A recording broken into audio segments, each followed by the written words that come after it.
All right, hello everyone, and I hope my voice is coming good and clear. Today, our topic is different from what we used to do. As you see, it's not about Islam or politics or crimes or it's about questions we have in our life, and we usually struggle with them. I receive an email from somebody need some help, so I decide to go for this topic. The question I received was about, this person is struggling of being a Christian and what he need in life. How we can be both. It's for sure it's very hard. Uh, like a young man, he have needs. He have needs, and the needs goes from east to the west. Uh, he need a company, he need a woman, he need money, he need a job. He needs a future, he needs security. So I said to myself, well, this is what all of us will need. It's not about just this young man. He think he is like different and struggling with his needs. So I said, let us do a little talk about it and try to be more, little bit deep in what we are struggling with.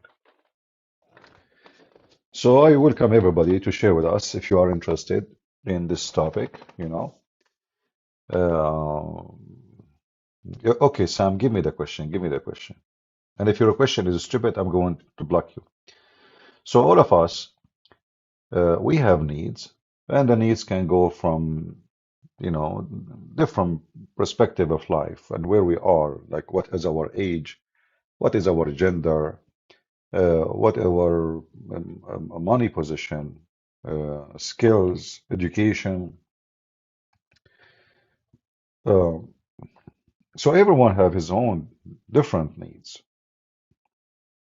And those needs will never stop and they will never be, like ended. It doesn't matter how much rich you are, as an example, still you will find yourself always have needs. A person who is rich, not necessarily he feels secure. He might be actually feel he is very much insecure. He might feel even he is so poor, even though he is so rich compared to others. Uh, Someone is healthy, he might think he is not. Someone is not healthy, he think he is healthy.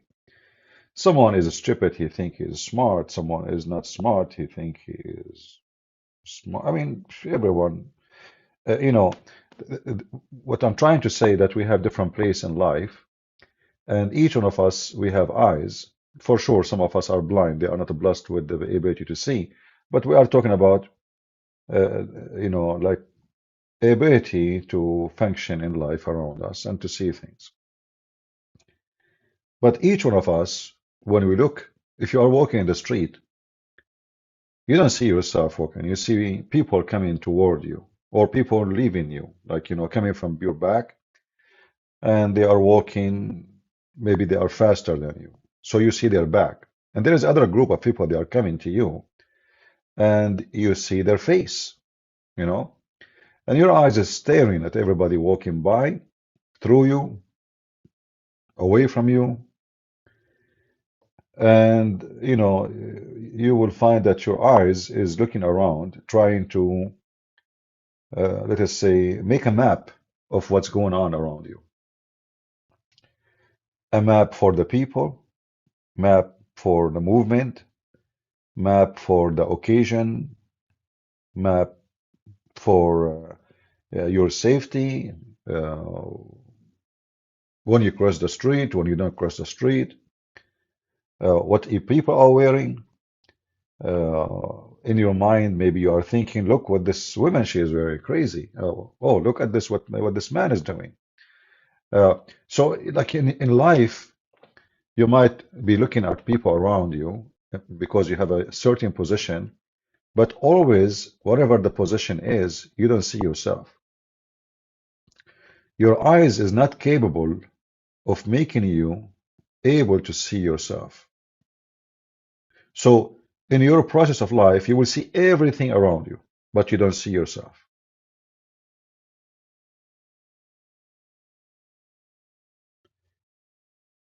And that usually goes for everything we do in life. So we judge somebody, but because we see him, we don't see ourselves. We judge the person, look what he did. But we don't see what we are doing. Or let us say we don't want to see it sometimes. We judge what people dress in, or we judge what people look like, but we don't want to look at ourselves. First of all, we don't even see ourselves. Like, if there is no mirror, you never see yourself. You cannot. You can see the back of your head. You cannot. You can see how your shoulders look like. Uh, so human being, because always he is captive to his needs and his ability, so always he is struggling with certain issues in life. But how we can enjoy this life if all of it is about needs? Every step in your life is about being needy. You never stop being needy. You need medication when you are sick. You need food when you are hungry. You need water when you are thirsty. You need to get warm when it's cold. You need a companion when you feel lonely. You need a company to feel better. Uh, you need. I mean, this is how you are. Like all your life is about I need. And then through life, we try to figure out how we can get our needs. Now, today I choose the word wolf uh, for a very simple reason. Like when the Messiah, our Lord, he said, I will leave you between wolves, right? Like, but is being a wolf something bad? Uh, when the Bible speaks about the wolves, it's speaking about us as a human acting like wolves. Otherwise, wolves are not a bad animals. In fact, they play a good role for controlling, diseases and, to keep nature in shape. So the diet of the wolves made them who they are. If the wolves eat grass, they will not be called wolves. They will be called maybe sheep. But the diet of the wolf, his need of food, certain kind of food, based on blood and meat, put this wolf in a position where people are calling him beast. But if the wolf eat different diet, then the wolf will be something different. But the wolf is not the bad guy here. He's created in a certain way. It's like a mosquito. The female mosquito, she need the blood when she want to lay eggs. So what she do? She go look for blood to suck. She's designed this way. It's not because the mosquito is bad, even though we hate them for what they do to us. But the mosquito is a mosquito. The mosquito does what mosquito do. Now you as a human, you have your diet too.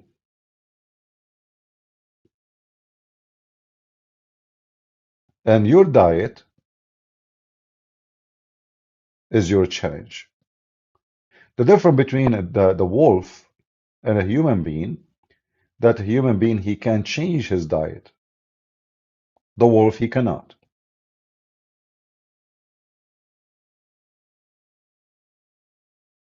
I don't know if what I'm trying to say to you is English is not my first language, so I try my best to make it simple. Human being is different from the wolf because you can change all kind of diet. In fact, you can control a lot of your needs, including your sexual needs. A wolf is an animal. He have no ability of control. A wolf, he cannot resist his nature of hunt when he see an animal to kill.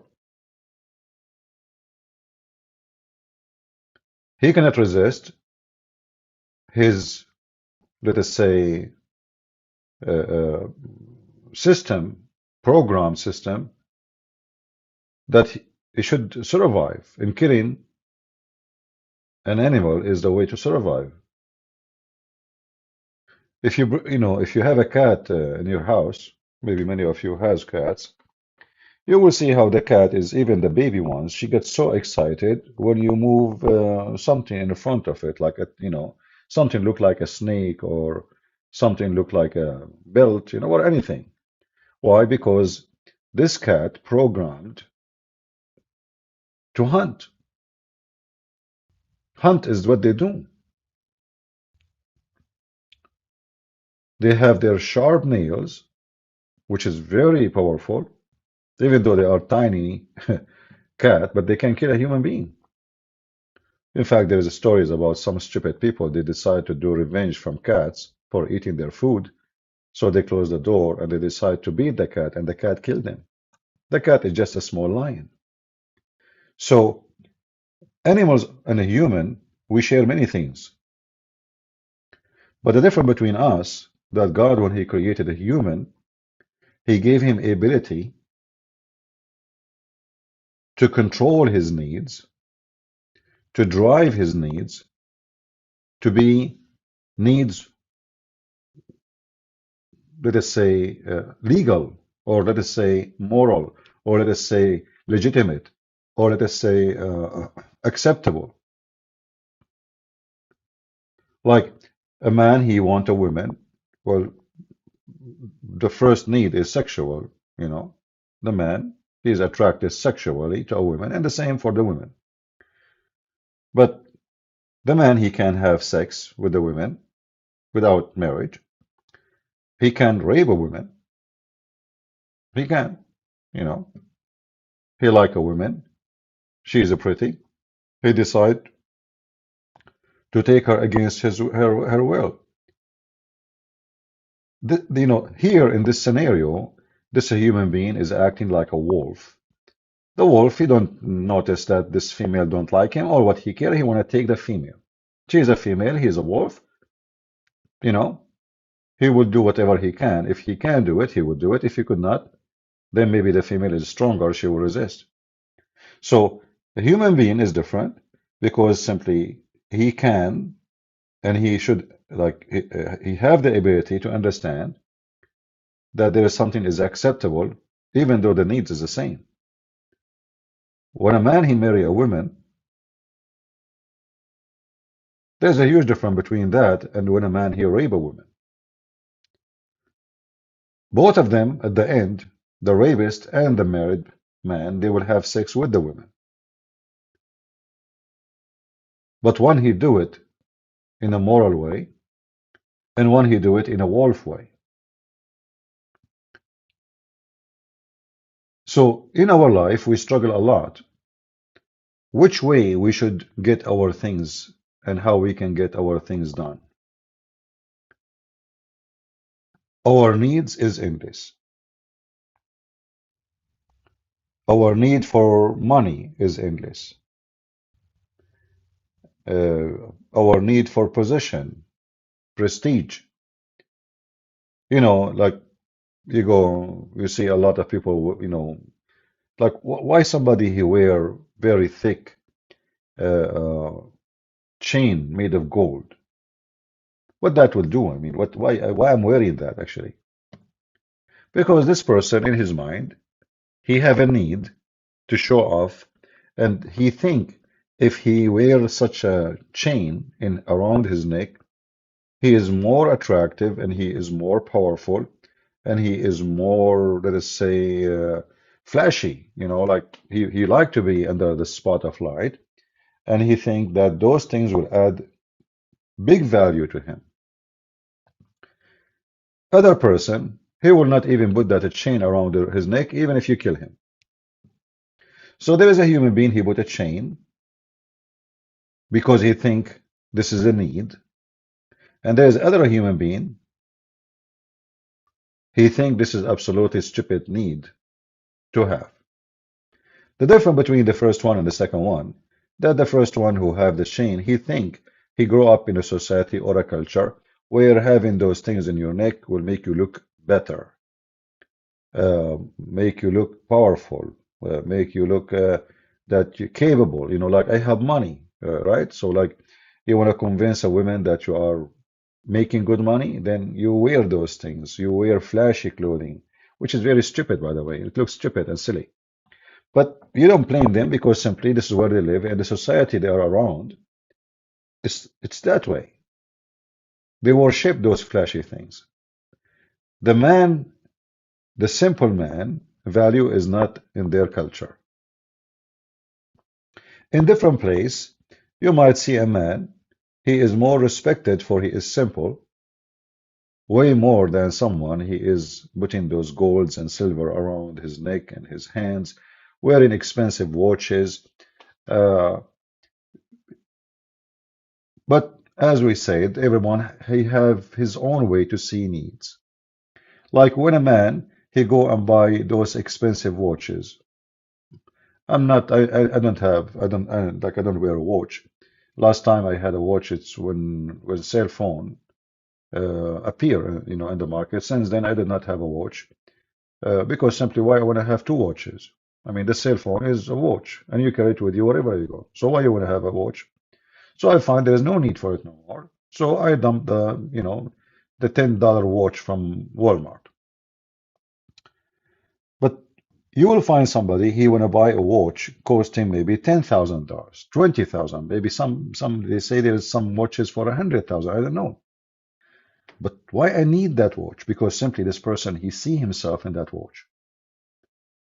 He don't see himself without it. He think his value. He think his people will not see him good unless he is flashy. So where this is all will take us.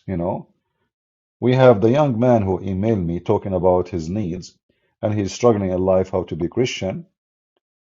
And we mentioned many, many, many things. The reason I mentioned them is just to show you different aspect and different, angle of a view of life. A woman, she is old. Some of them, they want to be young. I'm not saying this is bad. No. I mean, I understand women, they like to look good. But there is other women, they don't care. They don't care if they look young or not.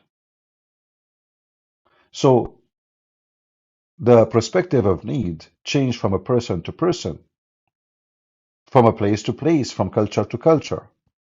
Even religion plays a big role of needs. Like, a Muslim, he need to go to do Hajj. Why? Because they told him, if you go there around the black stone and you kiss it, it erases your sin. So now the poor guy in Indonesia, he save a lot, all his life money, so he can fly to a country far away. He have nothing to do with it, fooling himself that he is going to kiss the black stone now and he's going to be new. Are you with me?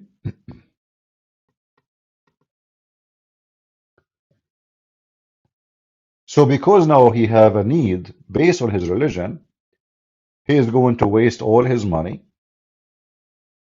This poor man who works so hard, poor country, like a person in Bangladesh, how much he make a month? $100, $50? How much is going to take him to save $6,000? This is mission impossible. And then when they save it, they go spend it in the pocket of the Saudi. So here you see that the need to change. Why? Because of religion. So religion can do a negative impact in your needs, in your ability and capability, in your understanding of life, in your functioning or the way you function in life. When a person, based on his religion, he gave a charity. There is people they give a charity because they believe charity is the right thing to do. Like Christians, that's how they believe. But there is people they give a charity because they think if they give a charity, they go to heaven. Those are the Muslims. They are not giving charity because they like to help the poor, but they are bribing God, good deeds. It's a religion based on something called good deeds, So you kill the Christian, you steal their money, you give it charity to the Muslims. Uh, so here we have a different perspective of what is called good deed and bad deed. But how we as a Christians, or even if you are not, how we can survive this life with needs and how we can be stronger and smarter and more successful. So I said to myself, let us have a discussion about it and let us tell people first why we don't make a list of what it's really need for us.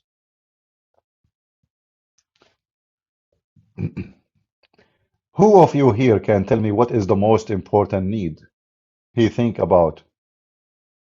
Like something very important for him. What is the most important need you have? Can somebody help me? And don't, say whatever you want. Just be honest.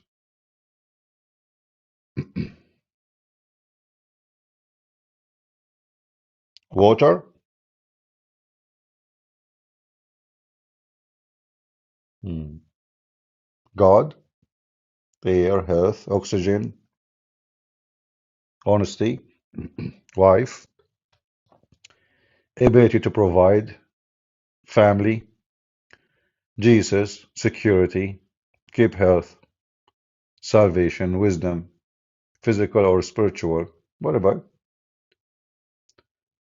In fact, all what we just said did not change anything from being, let us say, we are just making a map, a map of our needs. So, in one hand, we need salvation. In the other hand, which means we need God. On the other hand, we need to provide. We need to have a family because, we as a creation or creatures, by nature, we are social. And if we don't have a social, or let us say, social network around us, like family, friends, relatives, we will be living very sad. So, social is very important.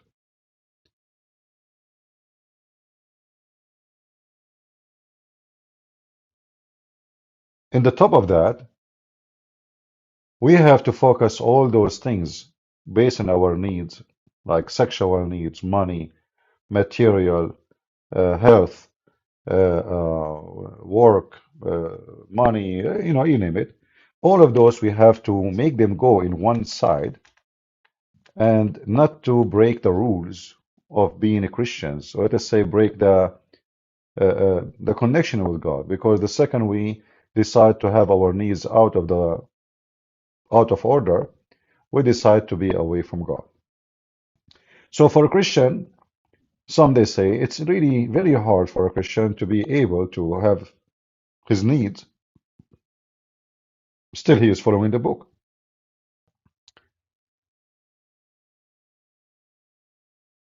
Don't people lie? Don't people misrepresent themselves?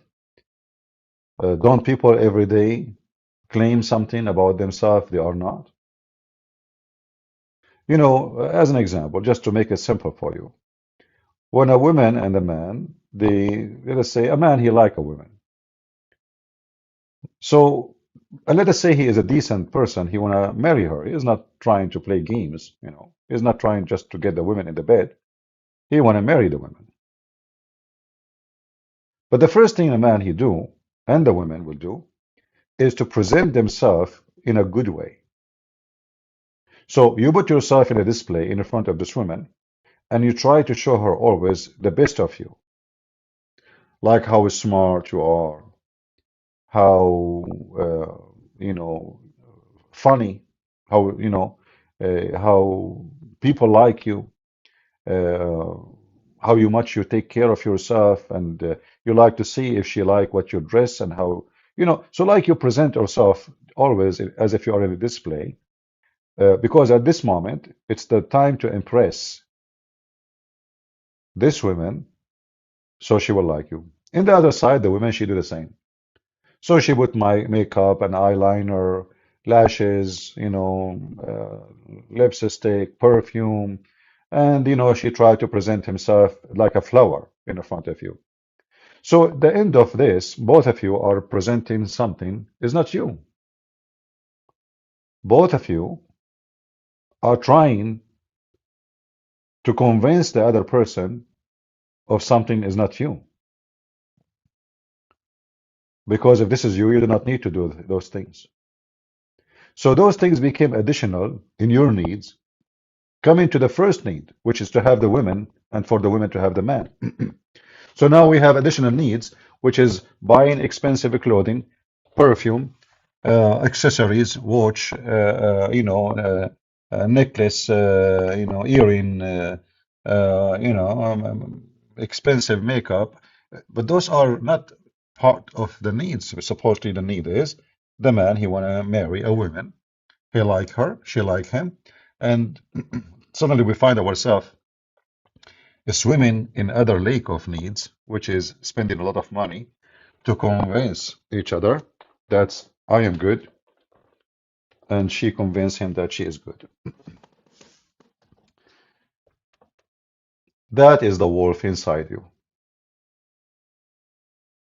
Are you getting my point? That is the wolf inside you. The wolf inside you is not allowing you to be a human. The wolf inside you doing his best. In the animal kingdom, animals they have a play, like sexual play. So the male he tried to convince the female, or the female she tried to convince the male. The difference between us and the animals, that animals are more honest. They are.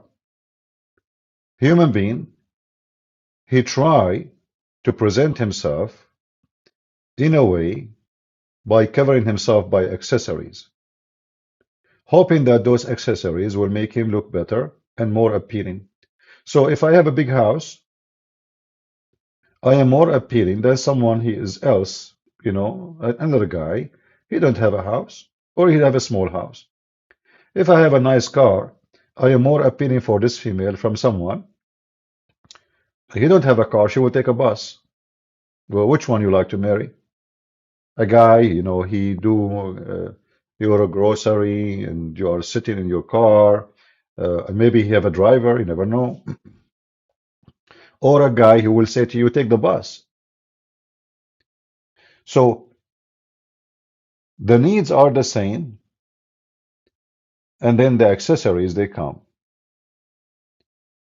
And the accessory usually they are the wolf inside you. The wolf inside the woman, if he is big,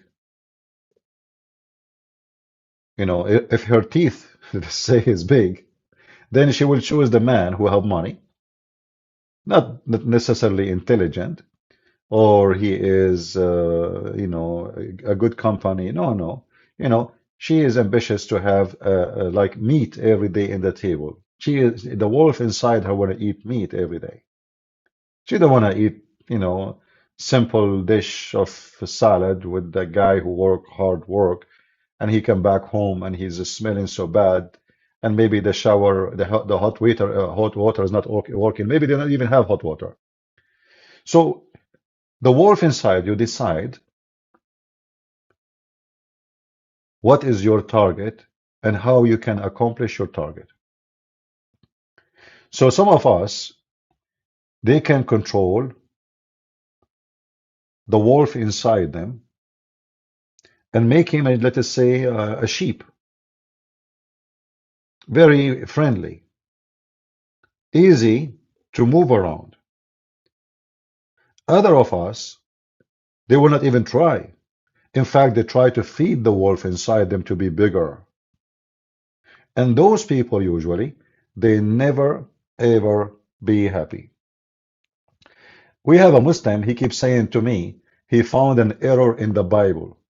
I mean, this is what Muslims are about. Look what we are talking about, and look what he's talking about. I mean, the guy, the whole Quran is an error. Hail is coming from mountains in heaven. Sperm coming from the backbone. Women have a sperm coming from the ribs.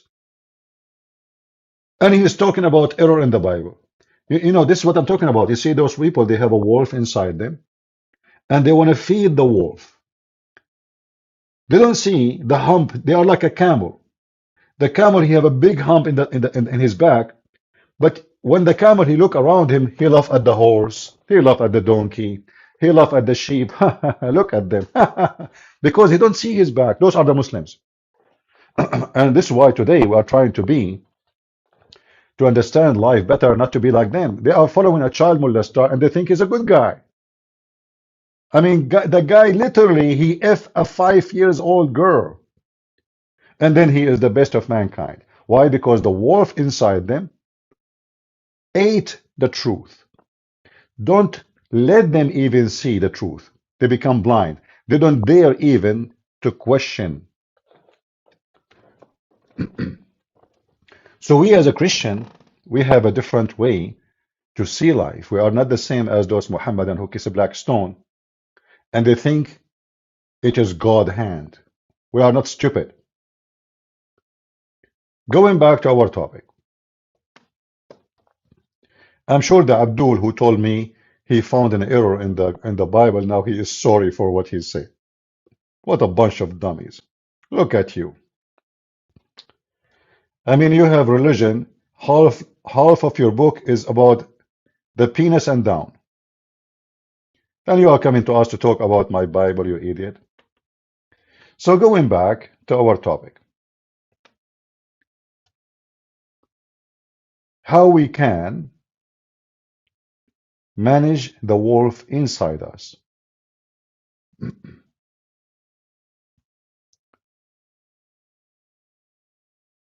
Should we even manage the wolf inside us or let the wolf be the wolf? And if we let the wolf inside us be the wolf, are we going to be successful and happy? I say, and this is my opinion, you don't have to agree with me. If you let the wolf inside you take over your life, you will never be happy. Because he have a mentality of wolf. Wolf, he want to grab what he don't have. When a wolf, he see a female, he try to compete with other male. It doesn't matter if the female have a male already or not, you know, that he want to have it, that's it. So if he is stronger, if he can win the fight or scare or intimidate the other wolf, that one will retreat and he will have the female. So this is the mentality of somebody. He have a wolf he don't want to control. He never have end for his needs and he is never going to be satisfied. Therefore, this person, doesn't matter how much he accomplished as a wolf, he is still poor and he accomplished nothing. Do you want to be the person who accomplished nothing? Even though you live as a wolf, you fight as a wolf, and you scare everybody as a wolf? So being that wolf did not help you. You are still empty, empty-handed. For a very simple reason. Nothing is satisfying your needs. Nothing. So it doesn't matter how much you own, you're still poor. You want more. You're a wolf. You don't accept to have enough. You don't accept, you don't stand and say, okay, you know what? I am now so secure and everything is good, so I'm going to stop to be a wolf. You will not. Like somebody saying the wolf of Wall Street. Exactly. Those people, they have millions, sorry, if not hundreds of millions. Are they going to stop being wolves in Wall Street? No. They want to have more. And one of the funny things about, being a wolf, uh, beside being poor, because you feel yourself poor, The more you get wolfy, if the word is correct, the more you find yourself, your expenses is higher. And those expenses, not necessarily about money. Let us make it expand the word expenses. So when you are a wolf, you lose your friends. You have no friends. So the expenses is what? You have no friends, nobody trusts you, nobody like you. And the second you get weak, somebody will stab you. Because you're a wolf, you stabbed them before. So being a wolf have a lot of expenses.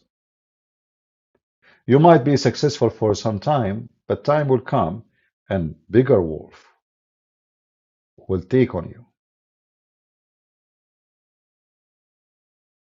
So what we should do as a Christians, especially we are going to live between wolves. How we can live between wolves if we don't have teeth? And this is one of the problems some Christians they struggle with. They understood the Bible wrongly. They think the Bible made them literally sheep between wolves, as Jesus said, "I will leave you like sheep between wolves." But in fact, the Lord He left us with something very important, which is wisdom.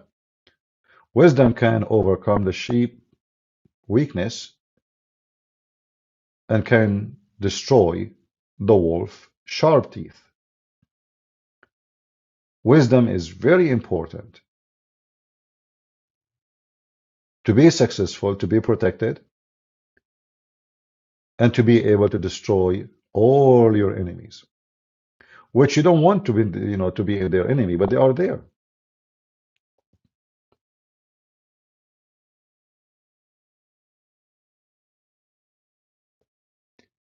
Somebody saying, Rhodes Quatch saying, CP, I would say wolf win battle, but sheep wins war. I mean, uh, you see here, we are not talking about the animal as a wolf. We are talking about, us being controlled by the wolf desire, the animal desire. Same time, when we speak about being a sheep, it doesn't mean that you are going to be the stupid and naive, where people bite you and take advantage of you and fool you and humiliate you. No, no, no. This is not what should happen. Should not happen at all. We are talking about us controlling the wolf inside us. We cannot kill the wolf inside us. You cannot. You cannot. You as a creature, you are built in a certain way. You have the needs of the wolf. You have the desire. You have the accessories. Uh, you have the ability, and you are way smarter than an animal. We call him the wolf. So you can actually accomplish way more harm than an animal called wolf. So we cannot kill that wolf inside us, but we can control the wolf to be a smart one. A wolf who can lead us into success. So I can be the wolf who protect his household from an evil beast is coming to my house. You should be. So in a second you will turn into a wolf. Somebody coming to harm your family, you'll find yourself as a human suddenly from a very friendly person to a person is willing to kill to defend. Well, that's a good wolf. That's not a bad one. So we don't want to kill the wolf inside us, and we don't want to have a wolf controlling us. But having a wolf inside us is a design made by God for a good reason. So what is bad is that when the wolf take over our life and we turn into animals. So this is why we as a Christian, we believe that Jesus, he came to restore humanity inside ourselves. Being a wolf will make you lose your humanity. So you justify the killing of somebody to take his money, or to take his wife, or to take his wealth, his property. or even to kill him just for fun. There's people, they kill people, they don't know even why they killed them. They like violence. So we come back to our humanity by the Messiah. So what the Messiah he does, he reshape the wolf inside us. So when the man he wanna marry a woman, he don't act like a wolf going for a hunt.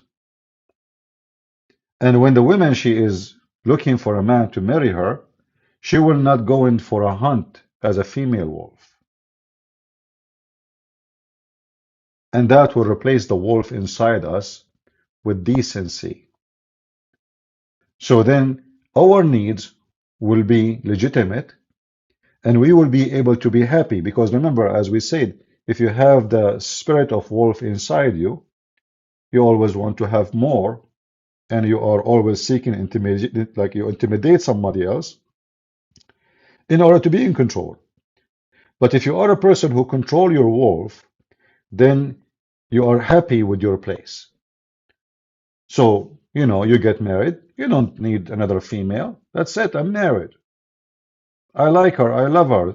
I'm satisfied. Another female will not make me happier. Another female, she will destroy my life actually. Because I will be between two or maybe three or maybe four. And then I will spend my wealth and my time and a lot of pressure, a lot of drama, a lot of garbage. So why I want to do that to myself? So either we let the wolf inside us go and control you, and then you will be self-destroyed, or you drive your wolf the way you want the wolf to go, in a right way, based on your moral understanding and what we as a human we have as ethic. There's many time, there's things you can do, actually nobody even knows. Let us say you go to a store, and I remember once uh, I bought something. The girl, she gave me the change. She gave me way more than what I gave her. So when I went out, I was looking, what is this? What she gave me back? I can just take it and go. So if I let the wolf inside me, and now I can go and buy another t-shirt. Why I want to return the money? I did not steal it. She gave it to me by her hand, willingly. So I can say to myself, well, okay, you know what? This is legitimate. I convinced myself that I did not even take it. I did not fool her. I did not lie to her. I did not do anything.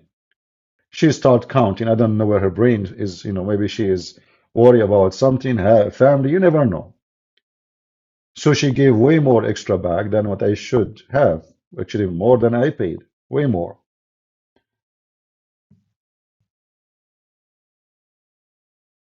So if you let yourself go with the current, which is today, is the major current for everything around you. If you go in the street right now, what do you see? You see women wearing very crazy stuff, Uh, like, for me, I don't want to be rude to ladies here. I'm sure some they are doing that. Like when I see a woman wearing those long eyelashes, I find them very silly and very stupid. And the first thing come to my head that the wolf inside this woman is in control. He made her think that she is not good looking unless she have those things which look so stupid and look so weird and fake and dummy. So the wolf inside her control her mind.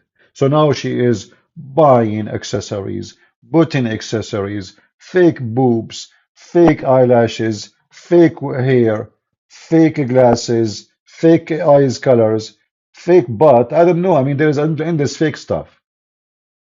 But then when you go to your bedroom and you start taking them off, how it feel?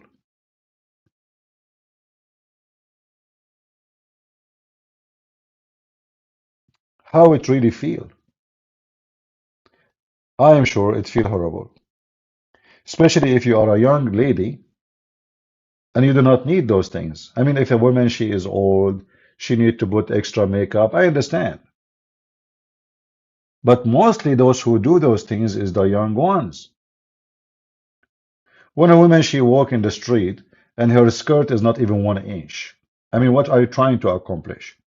Simply, the wolf inside you decide to hunt. You want to hunt the attention of men. So now you became a sexual object, not a lady. You are not a lady no more. You are a sexual object because a man, he see nothing but a woman almost naked. And she do that for no reason. Like, are you in the beach swimming? Let us say you are wearing a swimming suit. No. You are walking in the street and your skirt is 1 inch. You are walking in the street and your blouse is see-through. So why we do those things is just to get the attention. We are in the hunt.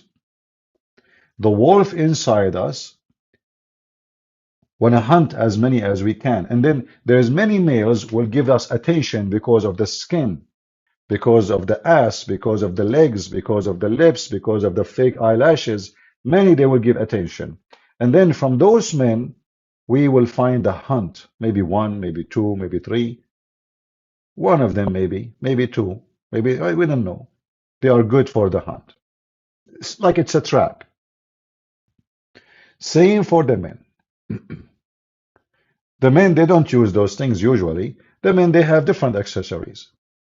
A very expensive car. You know, like you see all those pimps, like Andrew Tits. Why, what is the connection between a pimp and those expensive, extremely expensive cars? Do you know what the connection? Because those cars are the magnet for the low trashy class, women. So they understand very well that those cars will bring a lot of flies to their shit. Excuse my language. So they bring those very fancy cars and they place them so they can get the attention. The same as those females wearing very short skirts, showing their boobs. So it is all about what exchange of a product. Isaac, we have a topic, and we are not talking now about Christmas. And how Christmas is a pagan day. Isn't it the angels themselves, they come to earth to celebrate, to announce the Christmas day? Isn't it kings went to the Lord to celebrate, three kings? So how a Christmas day is a pagan day? It's a Christmas, it's about Christ. Is Christ is pagan? So this is stupid. People they say stupid things, and you are smarter. So going back to our topic,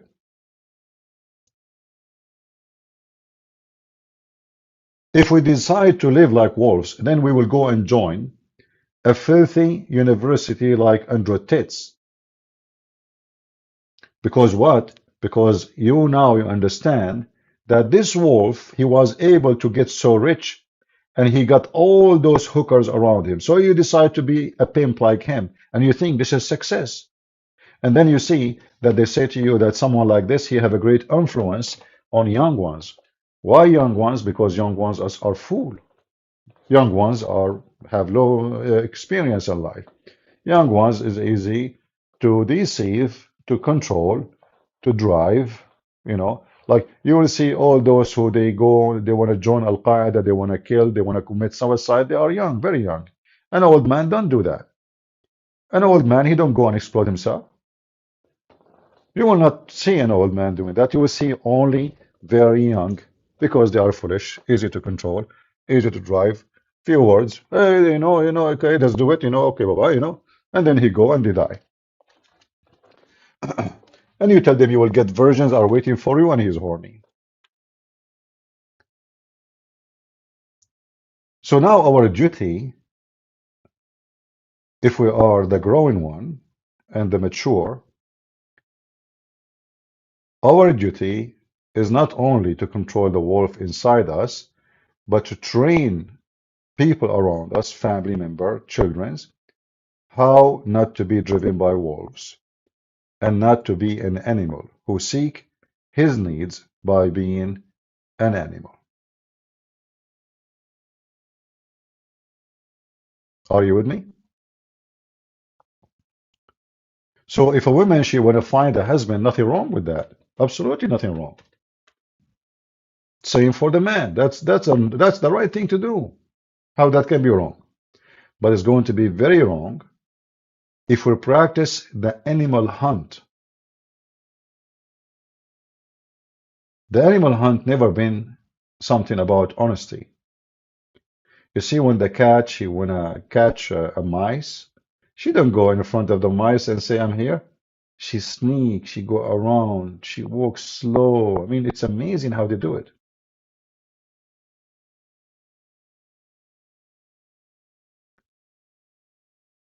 So if a woman she wanna get married and she find that she can get married by short skirt,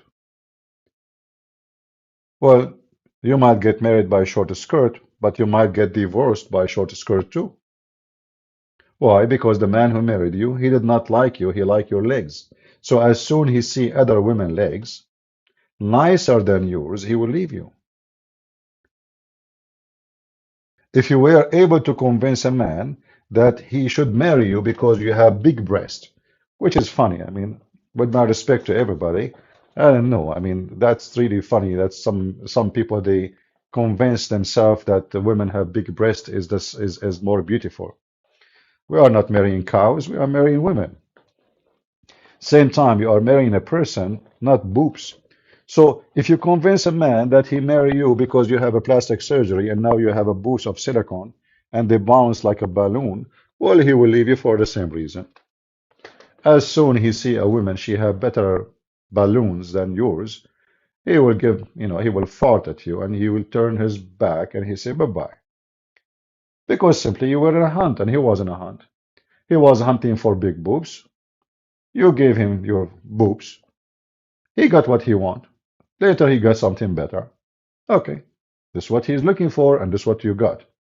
But if you are a woman who is not hunting using those stupid things, you are hunting for a man who is, decent, someone he loves you, someone he care for you, someone he is not going to cheat on you, someone he accepts you the way you are, without the fake makeup and the 50 centimeter long eyelashes, which can be good for a fan in the barbecue outdoor.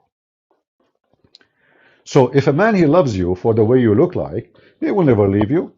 He took you the way this way. He knew how you look like, and he adore you the way you are. But if you fool a man by those flashy stuff, or let us say by sexual temptation, he will leave you for the same reason because he got you for that reason, and that reason was not legitimate. So if we let the wolf inside us to be in the hunt, not morality, we're always going to be losers, even if we accomplish the mission. You see, you will accomplish the mission as a wolf, but still, it is a big failure. So a woman, she marry a man because he's so rich.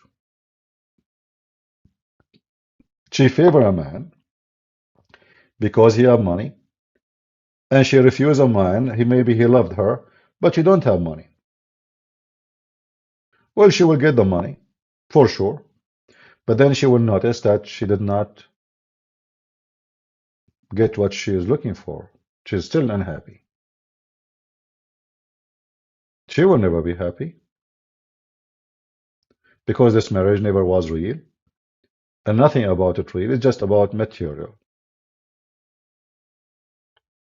Then maybe even she will leave this husband if in the future she found another one, a friend of him. Maybe he's more rich. She divorced the first one, she go to the second one, she cheat, etc. She's in a hunt.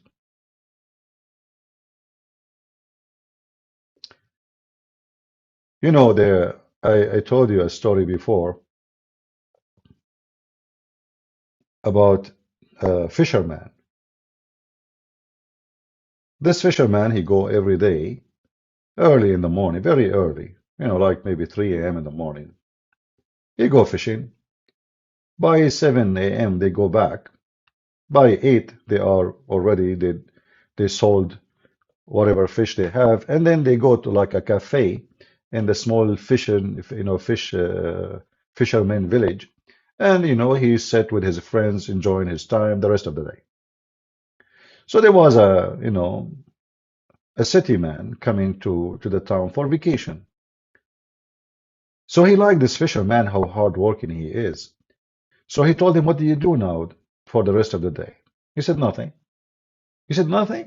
He said, "Yeah, nothing. I'm just enjoying myself with my friends."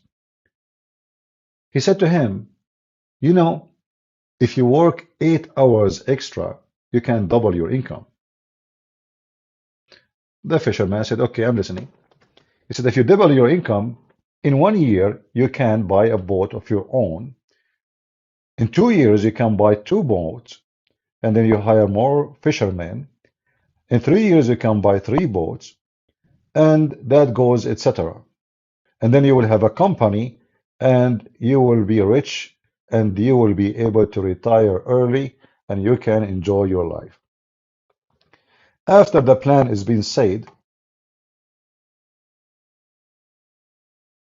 the fisherman, he said, "So you are saying to me, after all of those things I accomplish, what I will do?" He says, "You can sit, enjoy your time with your friends." So the fisherman, he said to him, "Isn't it this is what I'm doing right now?" He's already enjoying his life. So I will work, I will spend the rest of my life to collect money, to end that I can retire and sit with I'm here sitting with my friends. I'm happy. So all the business plan is to make me rich, to come back to zero. And then in fact, if I become rich, my friends will not be my friends. I will be different. I will not be the same simple man who those simple men enjoy me and enjoy them. So the businessman, he's trying to corrupt the mind. This is the wolf of Wall Street, trying to corrupt the mind of this poor man who is happy with his life. So we convince him to work like a donkey for the coming 20 years. So after 20 years, he will come to the coffee shop to drink coffee, relax. What he's doing it right now.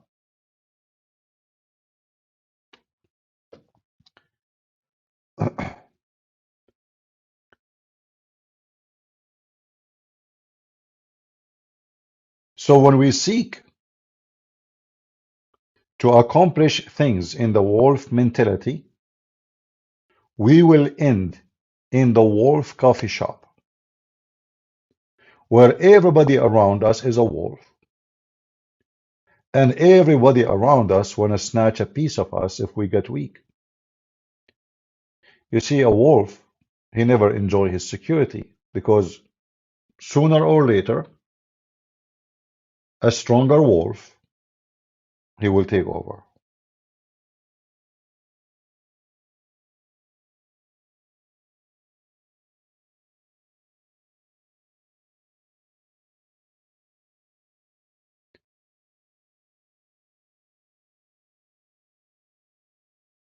Now, for sure, you don't have to agree with me.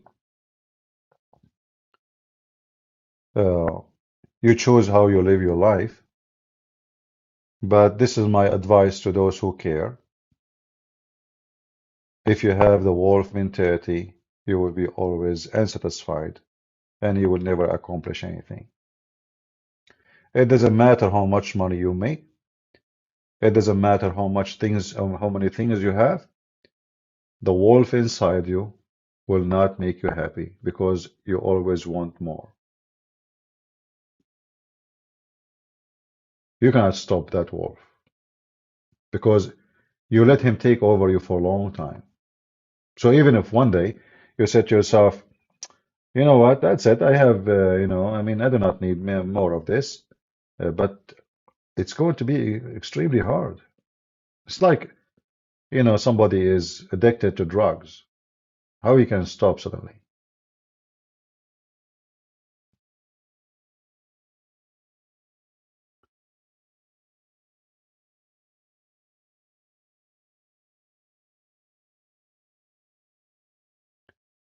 There is a Not much different between the wolf and the dog.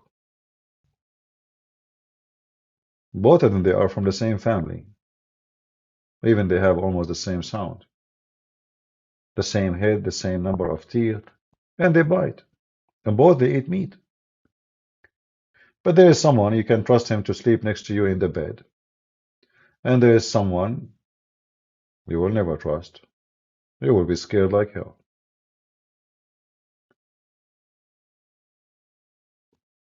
The difference is there is someone is loyal, protective, don't cheat. And there is other one, simply he's a wolf. He have no loyalty except to his teeth and his desire.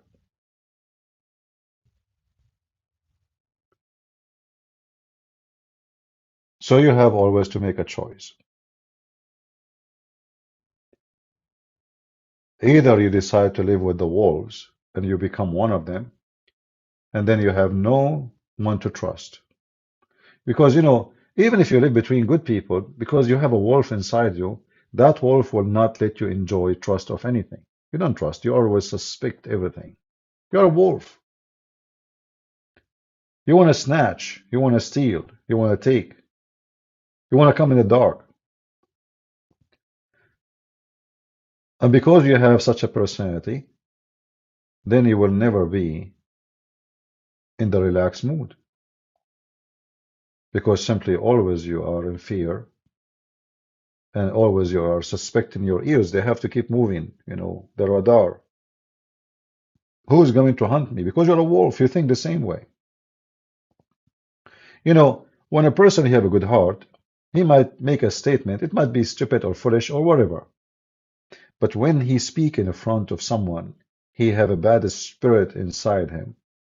When this person with good heart, he says something, right away, the one with bad spirit, he transform the sentence into something totally different. Totally different meaning. Why? Because the other person is satanic, evil. He think about what you said different from what you meant. The beast inside him digest your words in different way. But if a person who have a good heart, he says something, even if it's stupid, and he is speaking those words in front of people who have good heart, nobody will take it in a very bad way. Because both they have good heart.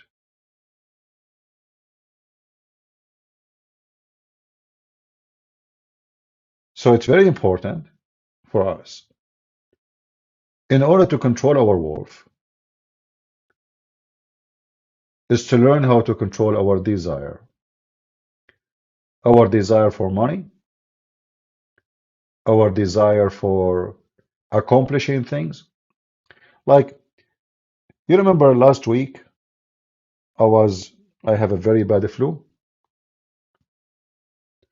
One of you here, and I'm not going to say her name, she know herself, she sent me an email. Wonderful lady. She said to me, CP, I'm going to donate for you $200 so you can go and see a doctor. And I think she said if I need more, let me see the message. Anyway, so I emailed her back and I said, well, save your money. It doesn't matter how much money you send me. I will never go and see a doctor. Now, this woman, she have a very good heart. Very good heart. She's trying to do what? She's trying to help a person she think he need help. I can be the wolf. And I can say, yeah, you know what? I'm coughing. I'm, horrible shape. I need the doctor and it's expensive. Yeah, I might need more. And this poor woman, she might send me even more. What I say to her, let me read the message for you. No worries. And then her name, I will not say it. I don't go to doctor no matter how much you send. So just save your money and thank you for your care. God bless you. Her message to me, I will not read all of it, it's long. I watched your video. I wanted to help you, only $200 so you can see a physician. I don't know if this is enough or not. Uh, and she's explaining that she cannot sin now because of Patreon more than this. So if I want to be the wolf, how many of you would like to help now if I say I need help? I'm sure a lot of you will be so excited and happy, and they want to help Christian Prince. Many of you, I know, I feel your love to me. I can be that wolf and fool all of you. You can always be the wolf. You can always take advantage of the love of others. When the Bible says, be aware of false teachers who come to you in the clothes of a sheep, but in fact they are wolves. It fit perfectly.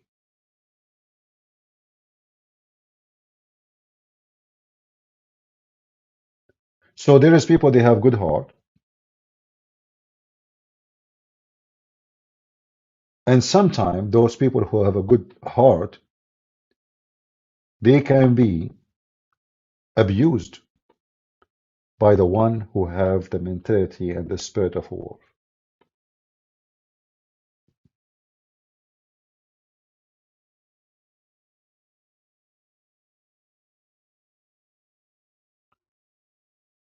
And this is why it's very important for us too to be smart.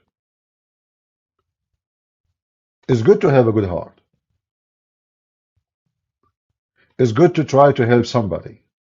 But always you have to be vigilant and remember there is people who they are really evil, even if they try to present themselves that they are the good person.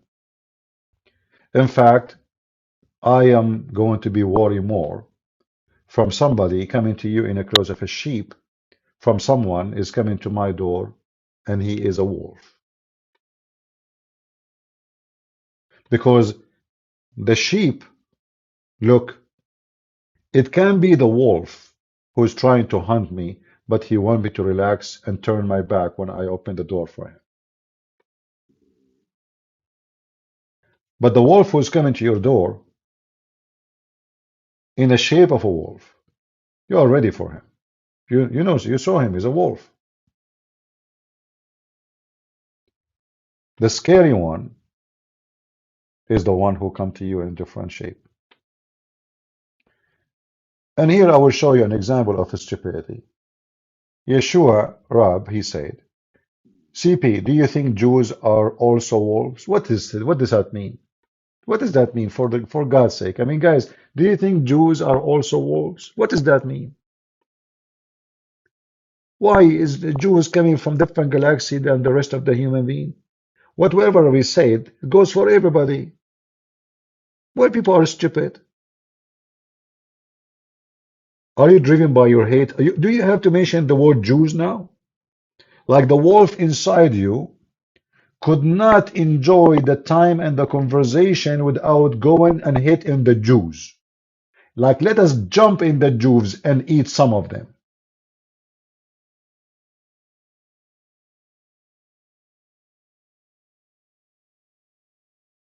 You have to jump and to attack the Jews. As if the Jews are different species. Like, do you think the Jews are wolves, CP? Oh, yeah, yeah. I think you're an elephant. Your nose is so long.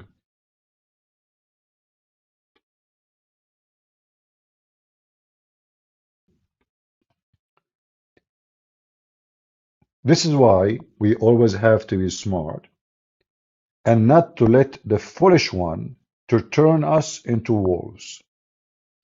You see, the division, the god of division is Satan. We as a Christian, we don't hate Muslims. Do we? We don't. We don't.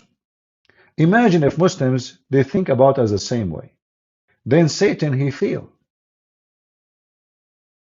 Do you agree? If Muslims, They did not feel the need of killing and attacking non-Muslims. And a Christian already believed that we should love our enemy, which means doesn't matter really if you are a Muslim or not. We don't hate anybody. So imagine if the Muslim don't feel need to kill the Jews or the Christians or the Hindus or the Buddhists, and the Christian already believed that they should love everybody. Satan, he failed. The wolf, the biggest wolf in society, Satan, he just failed. When you read in the Bible where it says, love never fail, love never fail. Who agree with this statement, regardless if you are Christian or not? It's absolutely true. If we can make the whole world live a society of love, we do not need the Department of Defense. We do not need missiles. We do not need tanks. We do not need guns. We do not need anything. In fact, nobody will be homeless. And nobody will not be able to send his children to school. Because because people they have love, they provide and they support each other. Because people they have love, they will have zero crimes and zero criminals. And we have zero jail. Crimes and criminals and vicious attack and bloodshed and rapist and theft, all of it because the wolves are in the street. Because a human being decided to let the wolf take over him. And this is what we are today talking about, is how we can fight the wolf inside us. Otherwise, each one of you can be turned to a very vicious, aggressive wolf. We hear from time to time somebody go in the mall or market or in the street start shooting people. You want to just kill. Why? Because the devil inside him, the wolf inside him, in this moment in charge. Each one of us can do that. We can terrify a city. You will be very famous, but you will be very famous as a stupid, evil person. Laughable. Even though maybe you are scary, but you are the lowest of the lowest.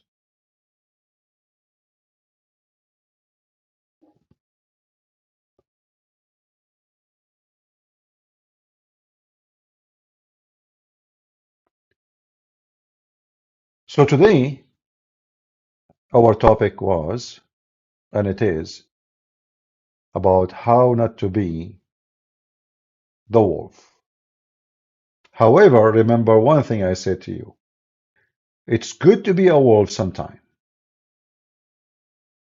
It's good to be a wolf sometime. When? When you defend your family. When you defend your children.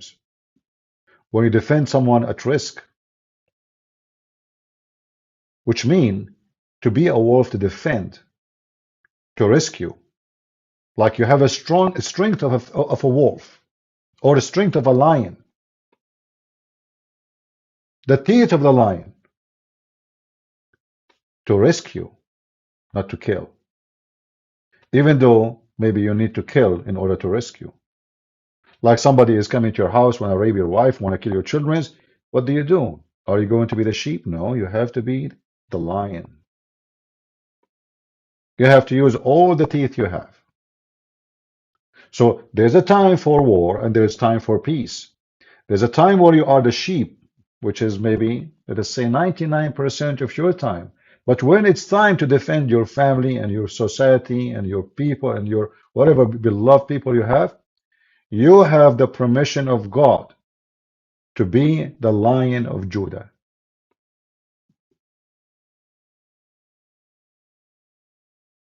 Are you with me?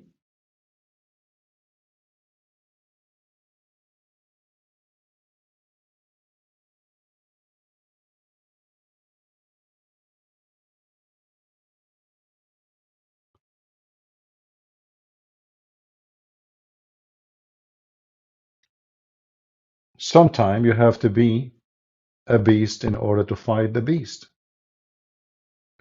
Sometimes you have to shed a blood. You don't like it, don't love it, you hate it, but you have to. For the nature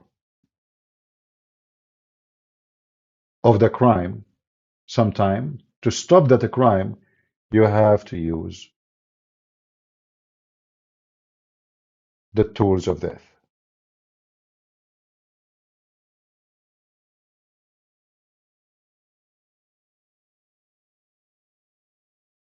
Do we have any question? So today our topic was not about Muhammad and his garbage. I decided to, to have such a topic to answer the gentleman who asked me for help in the email.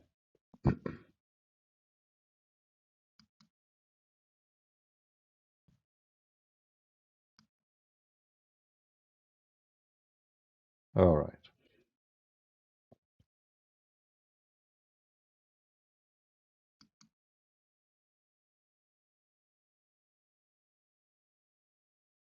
We know why people they are obsessed of beating me.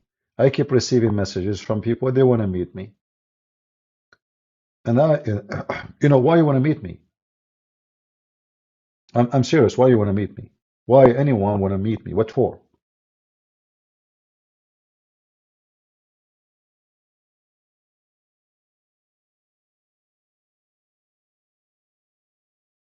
Stop sending me messages,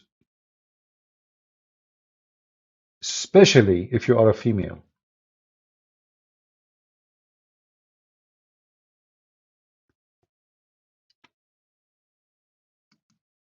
I come here for a reason, and the reason is so clear, and there's no other reason in my agenda. If I go meet people because I'm doing a seminar, well, I'm doing a seminar, then you meet me there. Otherwise, you will not. I'm not interested to have a coffee with anyone, to go in a coffee shop with anyone. I am not interested in this social, environment. Here we go. You are here. We meet. You want to talk to me? You call me in public. When I say Christians can call me, you can call me.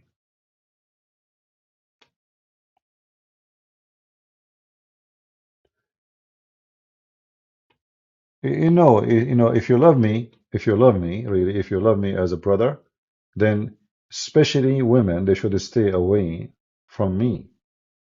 Because remember, we are trying to control the wolf inside us, and there is many temptation around us, a lot of temptation.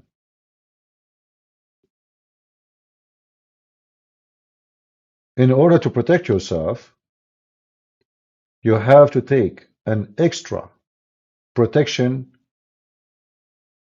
tools, or let us say method. Otherwise, many men before you, they fail for the same stupid reason.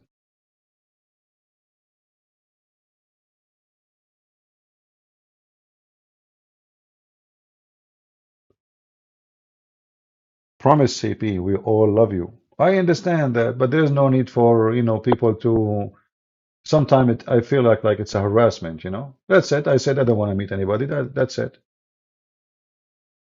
If I go to your country one day and I do a seminar, go and we welcome. Good to see you. When I was in the Philippines last time and I did a seminar, the church they did not mention my name. They did not say Christian Prince. So they just said we have a seminar about Islam and we have a special guest will speak today. So when I was speaking on the stage, then they took a break. Then there's two girls, people they come shake hands with you, introduce themselves, etc. There's two girls they were standing and they were talking and like almost like people because now we go back, the break is almost over. So I will go back on the stage. And then one of them she said, I have a question. I said, what? She said, are you Christian Prince?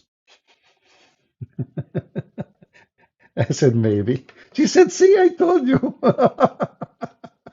This is his voice. So they were discussing if this is me or not. So I don't mind if people, see me and meet me, no problem. But when you start harassing a person, that is not right. If a person he said, I don't want to meet anyone, that's it. Respect his wish. We go to a seminar, you meet me there, God bless you. I will be happy to shake hands with you. All right. We visit UK. Well, mm, I've been in the UK a long time ago, but not anymore.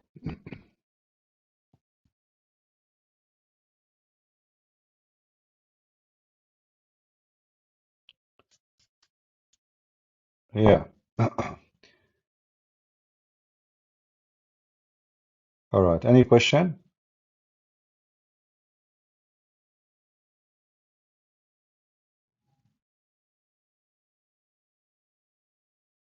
No, no, actually, the ones that are trying to contact me, I'm very, I'm very sure they are good people, but they keep asking the same thing. They want to invite me there. They want to meet me here. And I say no. And then they keep sending me message. I block them. They do it again. But I'm very sure they are good people, but I'm not really. I hope they will, I hope they are listening.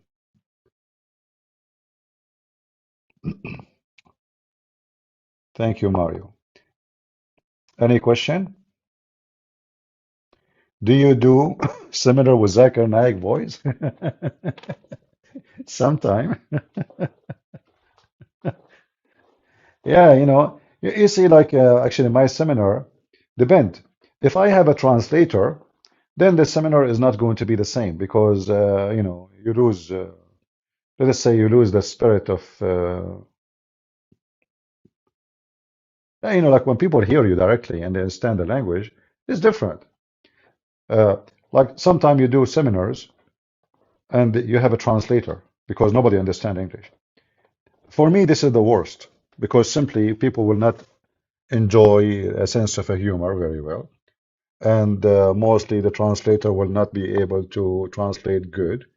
In fact, once the translator, like, after I finished the seminar, I went to the house of the bishop, very nice guy. And then, he served some like tea, something, and cookies, his wife, very wonderful lady. And then he said to me, the only thing I don't understand, why someone like you smoke? I said, who, what? He said, why you smoke? I said, who said I smoke? He said, the translator. So imagine the translator with me on the stage in the church. He said that I do smoke, but I never ever smoke a cigarette all my life. I never mentioned that in the seminar. And the translator was there with us. I said, what you told them? He said, oh, I thought you said. I said, no, what? We didn't even speak about cigarettes. So imagine something I never said. It turned to be I am smoking now. And this is church, very conservative people, and they don't smoke, they don't drink, they don't. So he was wondering, I mean, why he smoke? You know. So he was trying. He's prepared himself to advise me to quit smoking. I told him, tell him, I never smoked cigarette all my life. What are you talking about? So having someone translating to you, not only he can translate wrong, and he can even put you in trouble. He can say something you did not even see. No, it's not evil. Like it's a by mistake. Yeah,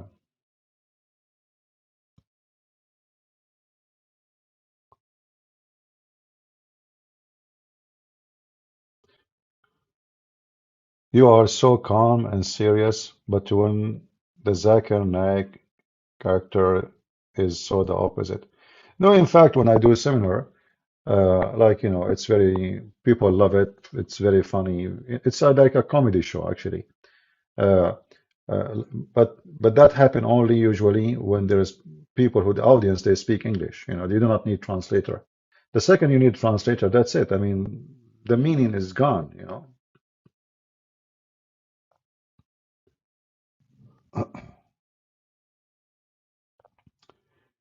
Do you mind being guest in other podcast shows? Yeah, I do mind. I don't prefer to go to any someone show because always I am disappointed about how people they perform their show. First of all, I don't have a show. This is not a show. Here we have a friendly family talk.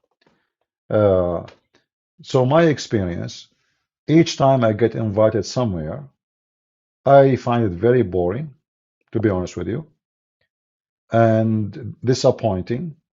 Like imagine, like once I did, without saying who the name, they asked me, "Do you have a gray hair?" Right?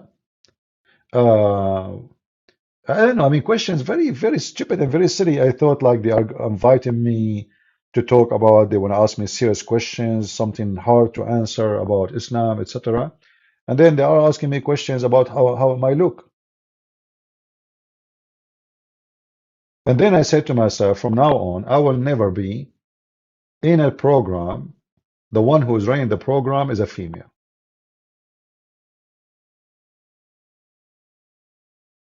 I'm not saying all females will do the same, but instead of being something serious, then suddenly I found like, what color you like. What does have to do? What you brought me here to ask me what color I like? What is this?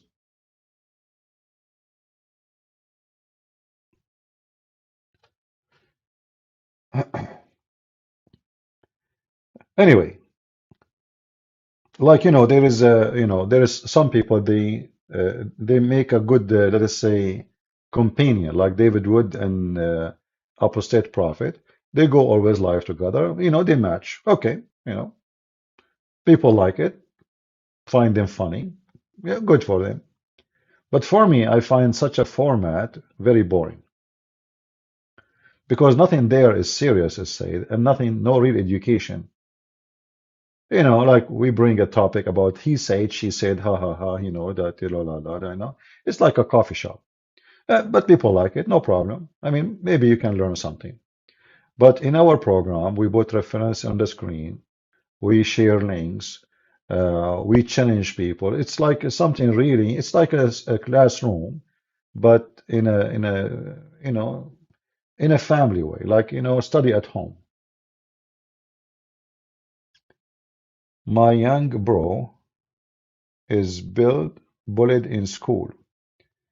Encourage him to report to teacher. But what if the teacher did not take action? I'm getting anxious. Well, my friend, you should teach your brother how to fight the bully, not to report to teacher. Because if your brother or your son, let us say, do not know how to stand against the bully, then always you need the protection of a teacher. And this is not the right way. There's always somebody is going to bully him. So what you need to do, you need to train your brother how to stand for himself and how to stop. You know why people bully people? Because they find them weak. They find them they are very soft. They will not bully someone is aggressive. So sometimes you remember we mentioned that sometimes you have to have teeth and you have to be a lion, even though we have to control our lion. So it's not the right way is to tell him to go and tell the teacher. No. The right way is to teach your brother how to defend himself and not to let anyone to bully him. And he have to put them in their stand and he have to do whatever he need to do. What report to teacher?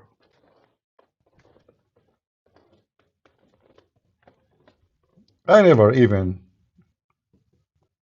I mean, everyone is different, right? But I find it very wrong to make a child think that the one who protect him is a teacher. The teacher will not mostly care. A teacher is somebody doing a job. Okay, he will speak to them. Don't bully him.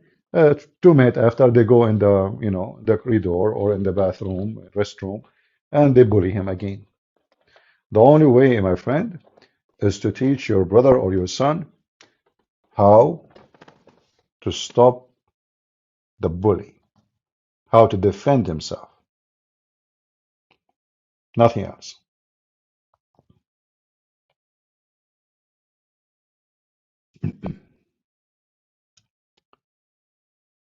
Any other question? In my lifetime, nobody ever dared to bully me. Never. And there is a reason. Because the bully always, they seek someone they think they can bully. If they knew that there is a consequences to bully this person, they will never do it. If they knew that you are just, they make fun of, and this is what the bully is about. A bunch of stupid kids, they have a bad family, their family did not teach them good manner. They go to a kid, he is very maybe skinny, or he is not, he don't have a strong character, he is shy, and they start making fun of him. So the first thing is to teach your brother how he can be strong. Even if you need to take him and give him, class to fight, physical fight. Why not? Such a training never fail. You might need it one day. But we don't want to talk about Islam today. Just give me questions, have nothing to do with that. This is not about big person or a small person. Big person can be bullied too. You see, remember, people bully a person not because he's small, tiny, or big. No. You can be so big and they will bully you. If they feel that you are a coward, you will not respond, and you don't dare to respond, then everybody will bully you. Doesn't matter if you are 10 foot tall or 1 foot tall. There is a very wrong understanding that bullying happens because you are short in size. In fact, it can be the opposite. A person short in size, he can be very aggressive and scary. It's not about the size. It's about how far he can go.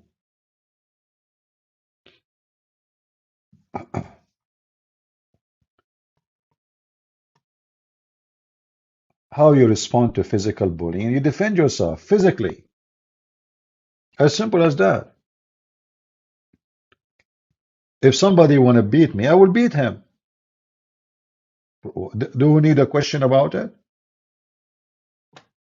Because you see, those are not coming to do like for a reason. They are just for a bully, just to make fun of you. So there is no way to stop them unless you show them that you touch my hand, I'm going to show you what will happen to your hand. You push me, you beat me, you slam my face, then I will show you what will happen to your face. As long as there is no consequence of their behavior, they are just enjoying the bullying. The second you show them that you are willing to do what you need to do, then they will never get close to you. In fact, I believe that the bully, he do a bully test. What does that mean? First time you come, I will tell you a story about what happened to me. I moved to a new school. Nobody know me there. A neighbor, she told my mom that in this school there's a gang who bully everybody. So she told her any new kid he come to school, they beat him first day. That's it. Without doing anything. You're a new kid, they beat you. It's a test, like they come to you. So this woman, she told my mom, she told me, she said, this is what this woman said. So tomorrow you are going to school. I said to her, don't worry. I said, send with you some. She said, no, what are you talking about? So I went to school. And she described to her what they would do. She said she will like they will group themselves like 6, 7 boys, and they will come to you and they will say to you, where are you from? And they start pushing you, and then they will start beating you. They will beat you for sure. There's no question about it.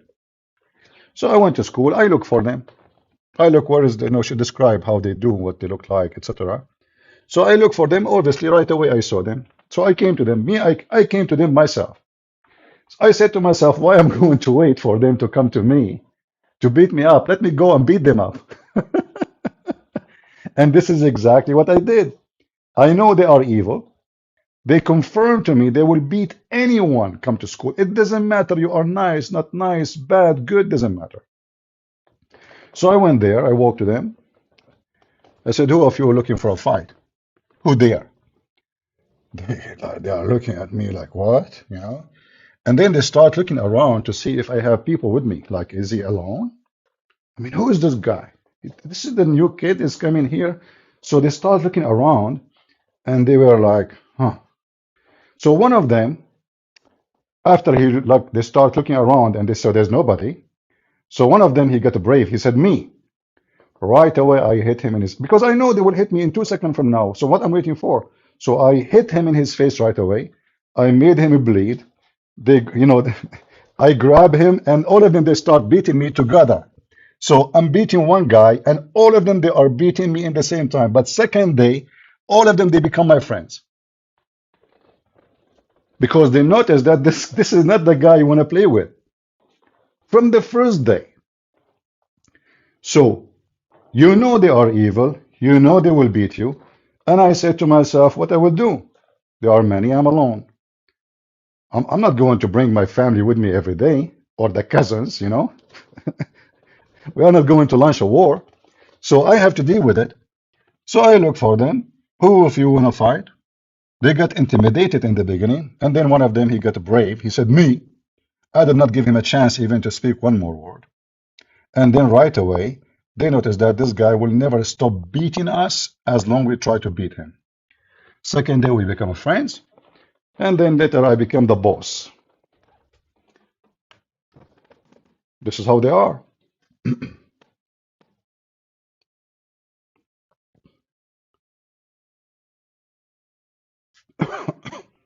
And then after that, actually, if they try to bully anyone, I stand against them and nobody dare to do it anymore, you know. Always you have to take a stand, otherwise you will be just another victim and they will bully you and they will beat you. And if they are going to do it anyway, okay, do whatever it need to do, you know.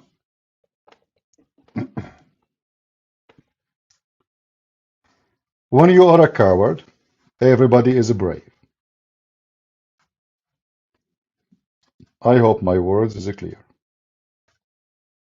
When you are a coward, everybody is brave, except you. If you fear the criminals, they will use your fear against you. Your fear is your weakness.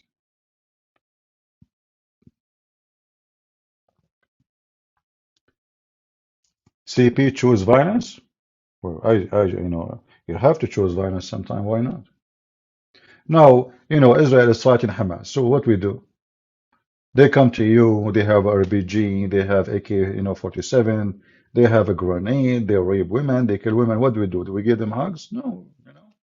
We made them shish kebab. So always there is somebody evil who try to take advantage of you.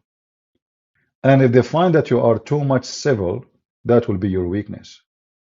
There's time to be civil, as the Bible says. Time for peace, time for war. Time for peace is when you are civil. Time for war when you are very uncivil.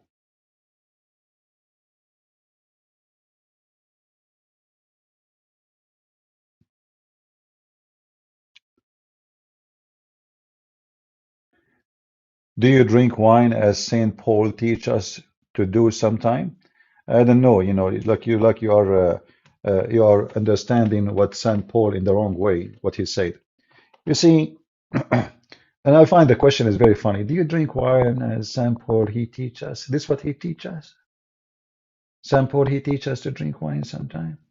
Are you sure? He did not teach you seven like Pepsi Cola or 7 Up? Don't you find yourself silly? And do I need anyone to teach me what to drink, what not to drink? The Lord, he says, little of it can bless your heart, little. So the Bible speaks about drinking wine as a medicine. as a benefit, not as a drunk. So drinking wine is not about you drinking. It's about you getting the benefit. So only silly people, they justify being a drunk and being stupid. St. Paul himself, he said, drunken will not enter heaven. Is that correct, guys? If you are a person who get drunk, you are not qualified to be in heaven. Sexual immorality, thieves, criminals, liars, drunken, they don't inherit the kingdom of God. That is the word.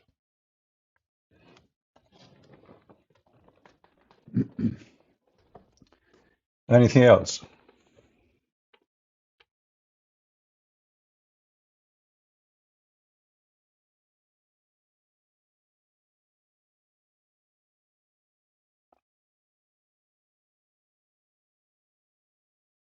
Anyone? Have you thought about making a theory about the beauty of Christianity? The topic could be to unite Christians, regardless of sect.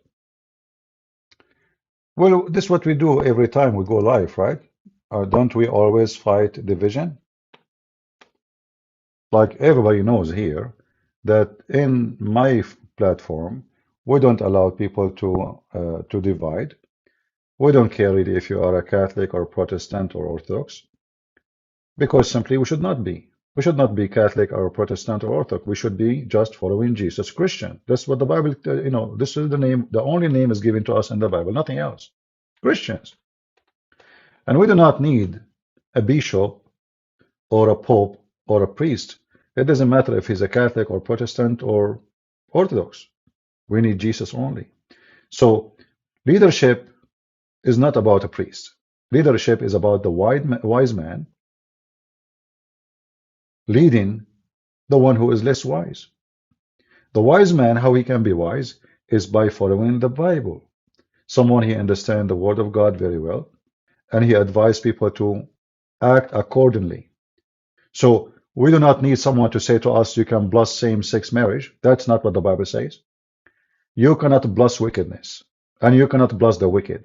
That's against the Bible. So we do not need priests and bishops. The Bible is there.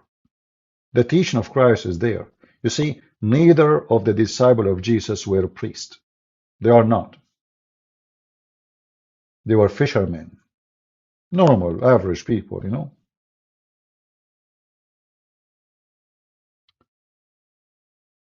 I got a question about feet washing. More than half of my church endorse the washing, and other half don't. You know, first of all, what kind of a church endorse and other half don't endorse? Isn't this what Jesus did? So can we deny what Jesus did? So if there is other half don't like it, that means this half don't like what Jesus did. So they are not Christians. If you are talking about it practice as a tradition, I believe this is not what Jesus he wanted us to do. You see, uh, washing feet is not about tradition. It's about something real. So when Jesus he washed the feet of his disciples, he was not teach us a tradition, like empty tradition. Like, well, let me wash your feet. What does that mean? What Jesus he was teaching us that you cannot be a master unless you are a servant. So what we should endorse is the teaching, the purpose of it, that you cannot be a master unless you are a servant. That is the whole purpose of this.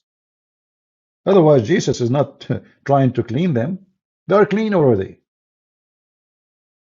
Those are Jews are the Jews, they have a phobia about cleaning. Literally. They have put a dish inside a dish inside a dish so nobody can touch it. So he's not teaching them how to be clean, and he is not cleaning them. He was teaching them that in order for you to be my disciple, and you go to the world, You don't go and you claim we are sent by Jesus, be proud about yourself, and you give your hand out like those bishops these days. They give their hands to kiss their hands, you know. His Highness, His Excellency, His Majesty. You do, what is this? What does this have to do with Jesus? You are not being a servant, you are being Excellency now. Since when the servant is called Excellency? Are you with me?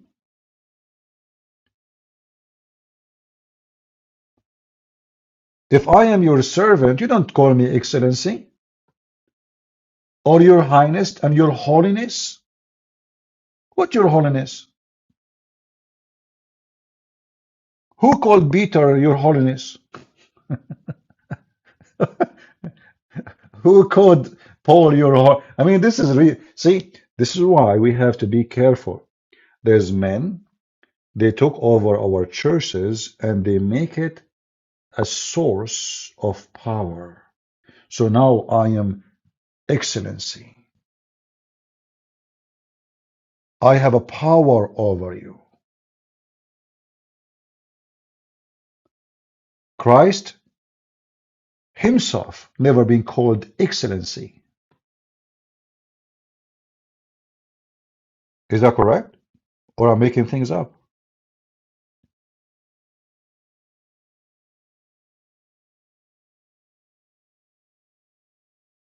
Always people who seek positions and titles, they are not serving God.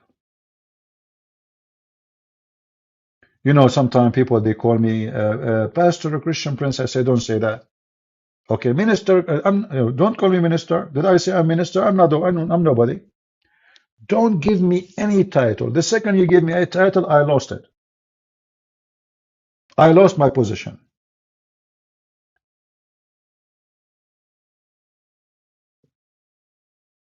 What minister and what pastor and what bishop and you know they have a church system. I understand, you know, but I'm not part of it.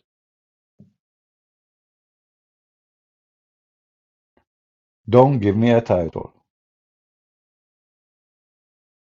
And even the word servant, I don't fit for it. You see, the word servant, I'm not qualified. This is a big word. To be a servant of the Lord, this is a big responsibility. I'm not qualified for it. So if I refuse the word servant, how in the world I will accept other words?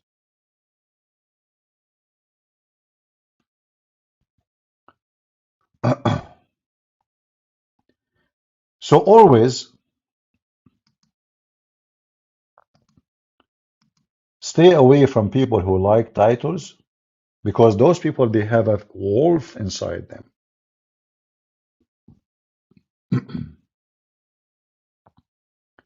And that wolf make them fight for higher position in the society, in the community.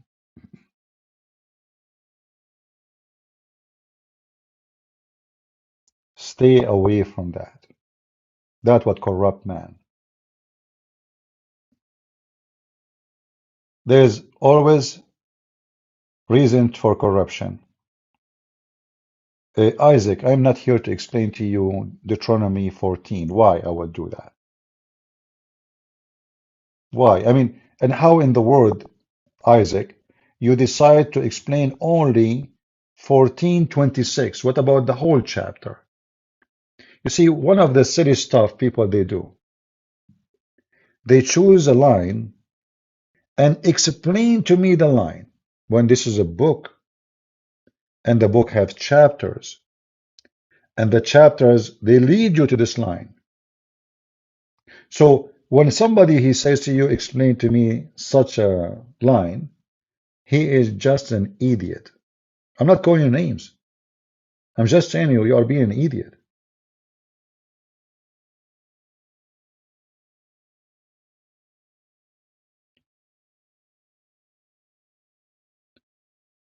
In order to understand a book, you read it. You don't read a line. And if you read a chapter and you could not understand a line, that means you did not read the chapter. You are reading lines.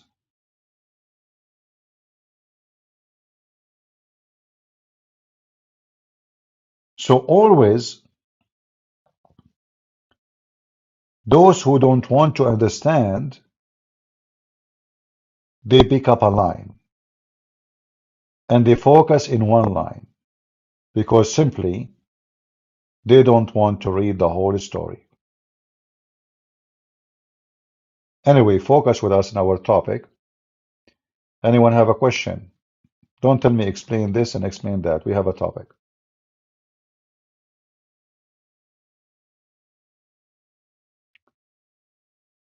How long did it take you to study Islam to be able to argue on such a high? Okay. Well, it's not about time. It's about, let us say hard work. Because time is very important for sure. And we need time. Like you read to read a book, you need time, right? But it's not really the time is the issue. You can educate yourself in 3 years more than somebody in 20 years. Why? Because in the 3 years you spend good. Actually, there's a homeless I see every day. I don't know even if he's a homeless, actually. I'm not sure. Because you don't take money from anybody. This guy, he sat and he have a book, and obviously he have maybe bad vision. So every day I see him in the road sitting, he is reading, even in the cold. The first thing I said to myself, how much education this person he have? I assure you he is very, very, very well educated. I mean, this guy, he is a reading machine. And you can tell he enjoy it. He don't see even anyone walking by. All people walk in the street, he don't see them. His eyes is in the book. So education is not about how long, how many years. It's about how much you spend of your time on your education. If you go, the day is 24 hours, right? We spend 8 hours at least sleeping. Those are gone. So by the age of 60, you stepped 20 years. 20 years of your life is gone, totally gone, for nothing, just snoring. So imagine if you give from your day just 2 hours.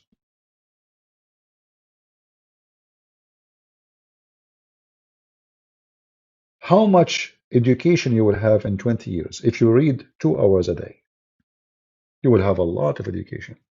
Education is not a degree, has nothing to do with degrees.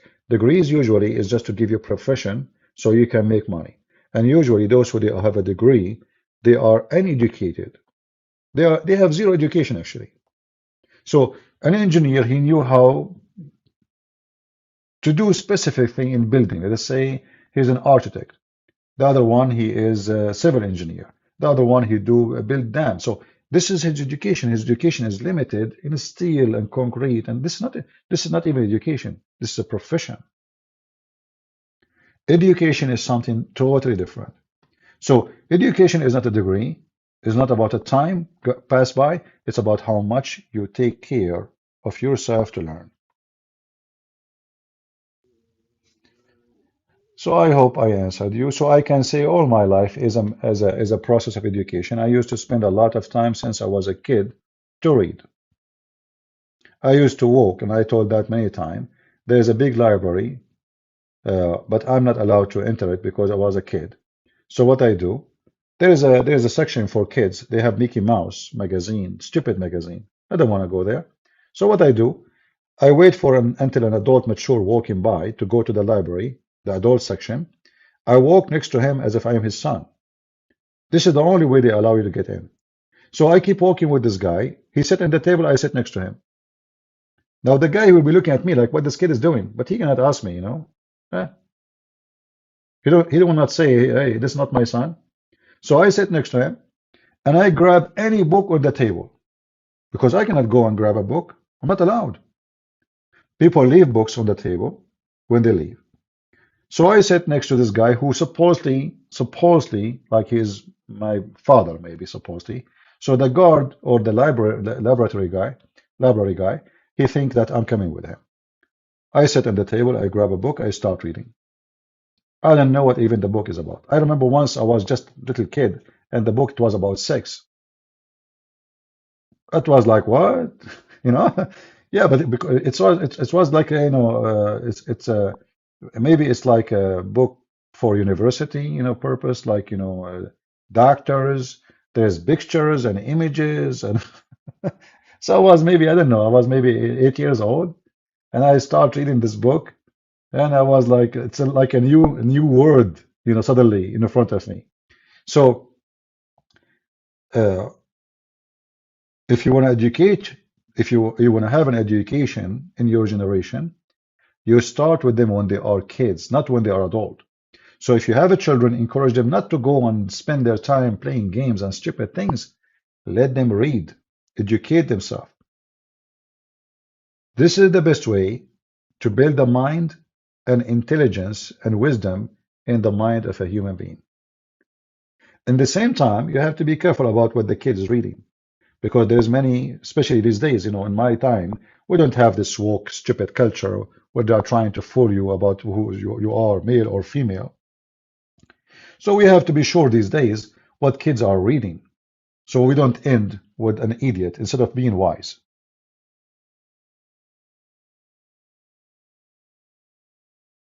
Uh, all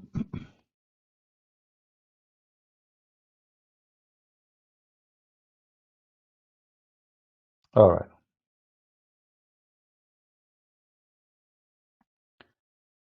Got it saying, are you afraid that someday a Muslim will find you and harm you? Also, what made you start to learn about Islam? My friend, I'm the last one who afraid of somebody to find me. And who said to you, Muslim, don't find me? I'm very well known. Trust me. They knew everything about me, especially countries. Uh, you know, uh, uh, uh, I publish my books on Amazon. I have my books copyrighted by my name. So if you think I'm not known, you are mistaken. Secondly, I fear nobody. I'm a person who like to be private. I don't like to be in camera. I don't like the celebrity thing. Uh, I enjoy it this way. I'm not seeking, people to know me. I don't care. But if people know me, who care? I fear nobody. I'm the last one who fear death. Since I was a kid, if I mention things I went through, I mean, you will be terrified. I never ever felt insecure. I joined the army. I've been in war. I am very well trained. I carry guns since I was a kid. Have nothing to do with Muslims. Uh, this is how I grow. So some people like to be famous, put their image, their picture, interview. Like now, if I am a person who go in camera, there's many TV shows will invite me. But because I don't, they will not. I've been offered many opportunity to be in TV show, but they want me to, I said, no, I don't do that. Sorry. But there's many people, they would love it because simply that will make you famous, will even bring you a lot of money, you know.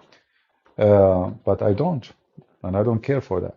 So people who think that I am worried about people to harm me, if I'm worried about people harming me, I will never speak one word. Why I want to do that? If you are if you are a coward, you will never dare to open your mouth against Muhammad. This is not the guy you want to play with, you know. He's the devil. So being coward and speaking against Muhammad, it doesn't fit. They don't work.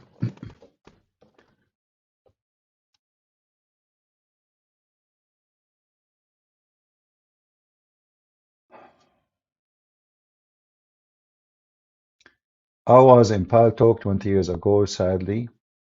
I was in a group bashing and cursing Muslims.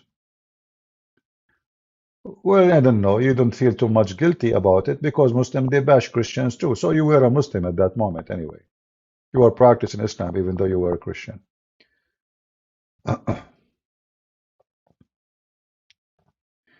The purpose of education is the moment you need it. True and false, because education simply, it's a supplement for happiness, which means it's every moment. You know, education is not about, again, it's not about profession. Like I have my degree in law, right? I can work as a lawyer or as a judge, but that does not give me pleasure. It doesn't. What gives me pleasure is the knowledge, the ability to answer, the ability to, uh, uh, you know, to help people. It's a different joy. So the moment you need it is every moment, because a human being without education is different than a human being. Education changes you. This is why a person who is educated is different from people or a person who's not. And usually, as we said, education is not about a degree, but degree can be, let us say, like an extra, especially if it's not in the topic which will support the education you are seeking. Like, in my case. So if I study law, I have to study Islamic law, Christian law, Judaism, civil law, and that all will lead you to be educated about the law. But in order to do that, then you have to study the religions. So in this case, the education serve the purpose with the degree, because both of them, they support each other. Other profession, no. Other profession, if you are an eye doctor, your specialty is only the eye. You don't even know anything about teeth.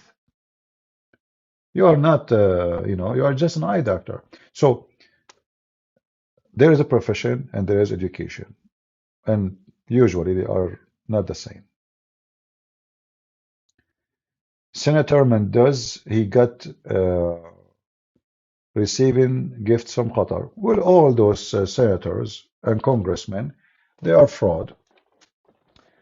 I just saw a report that our congressmen in the state, they made a fortune of $1 billion. Sorry, 1 billion? Yeah, I think 1 billion. I'm not sure really the number. I forgot. Maybe more. I don't know. Yeah, from the stock market. It turned to be all our congressmen and senators are very heavy investor in the stock market. Why? Because simply they have an information we don't have about stocks, so they never lose. So this is telling you this is a kind of corruption too. This is why until now the Congress refused to ban congressmen and senators from investing in the stock market during the time they are in the job. Why? Because simply they are there for that purpose. If you take it away from them, they will not. It's like, those people who go in YouTube and they have the monetize option, a super chat. If you take that super chat, what will happen? Anyone can tell me? If you take the super chat from some who come to YouTube, supposedly they are Muslims or Christians. If you take that super chat from them, what will happen? They will not come. They will stop coming to YouTube. Is that correct? In fact, without mentioning names, some of them, because monetizing is gone from their chat, they stop coming totally to YouTube. I'm not going to say the name. So, are you here coming to teach about to fight and to do the right thing, or you are here for the money? Obviously, you are here for the money. So the congressman is the same. If you stop them from investing in the stock market, they will not be in the Congress, because simply by being in the Congress, companies, they have to share secrets with the Congress. And we're talking about the huge companies, not somebody making falafel. So you take the super chat from those people who they are in YouTube, they will stop coming to YouTube. I have in Rumble in Rumble. If I go right now in Rumble, you can donate to me. In Rumble, you can donate, by the way. I don't go there.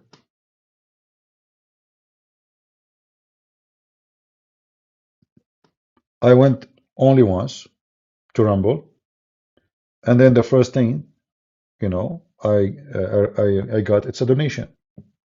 So if I'm a person who is seeking donation, I will never come to YouTube. I will say, okay, you guys, you wanna, you know, I will be there because there I can make money. Here I make no money.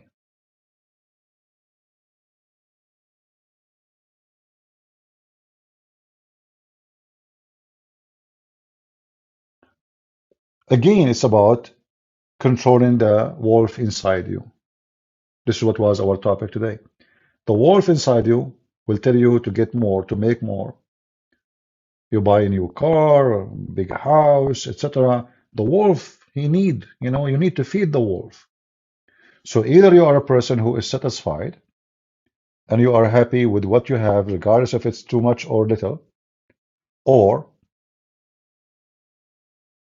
you will never be satisfied.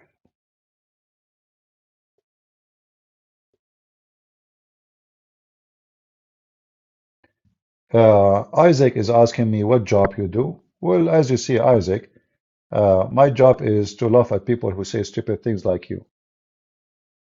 So Isaac, he come here and he's asking Christian Prince what job you do. So what is the job I do now? And what the word job mean for you? Do I have to get paid for a job? There is people who get paid, there is people who don't. So right now I'm doing a free job for you, Isaac. So you stop being stupid, asking stupid questions. So now let me ask you, Isaac, what job you do when you come to listen to me? What is the job you are doing? I will give you three options. Are you a fool who is listening to me and you are not listening because all what you focus about is about what job I do? You give me questions that are so silly and so stupid. Since you came here, Isaac, you said nothing except stupidity. Are you a Muslim, Isaac? So what do you think, Christian Prince, you do? I write books. Is that okay for you? Do you allow me? I write books. I teach. I am Christian Prince. I hope that is okay for you.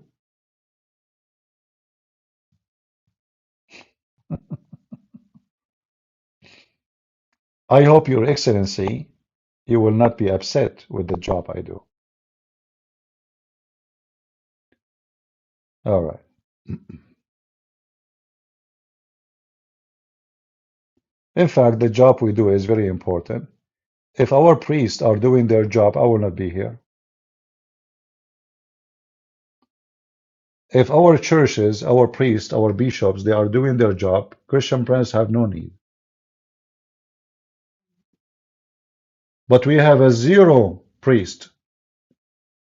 You know what zero is? Zero doing what he should do. When the last time you have a priest sitting with you and discussing something serious? You go to any channel, they open for you a page. Okay, let's open Luke. They read a verse and they start giving you a speech about the verse. But this is the verse he is making a speech about. He is reading a book about it. Which means even the lecture he give you about a verse is not even his words. They never speak about something serious in your life. They never discuss your needs in your life. They never discuss argument and debate and cult you face in your life. And the result of that, we have zero education between the Christians.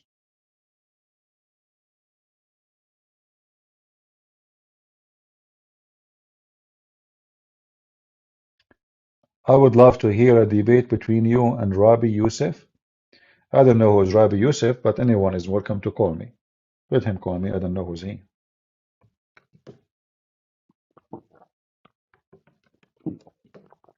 So you're drinking water? What do you think about Marmari? I don't know him. I saw a video of him because a Muslim was refuting him. So I made a video about that. That's all. I don't know about anything about the guy.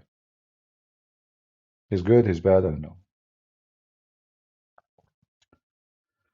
As the Lord, he says, you know them from their fruits. So if you have a good fruit, he's a good guy. Who am I to judge? We judge from the fruits, right? All right.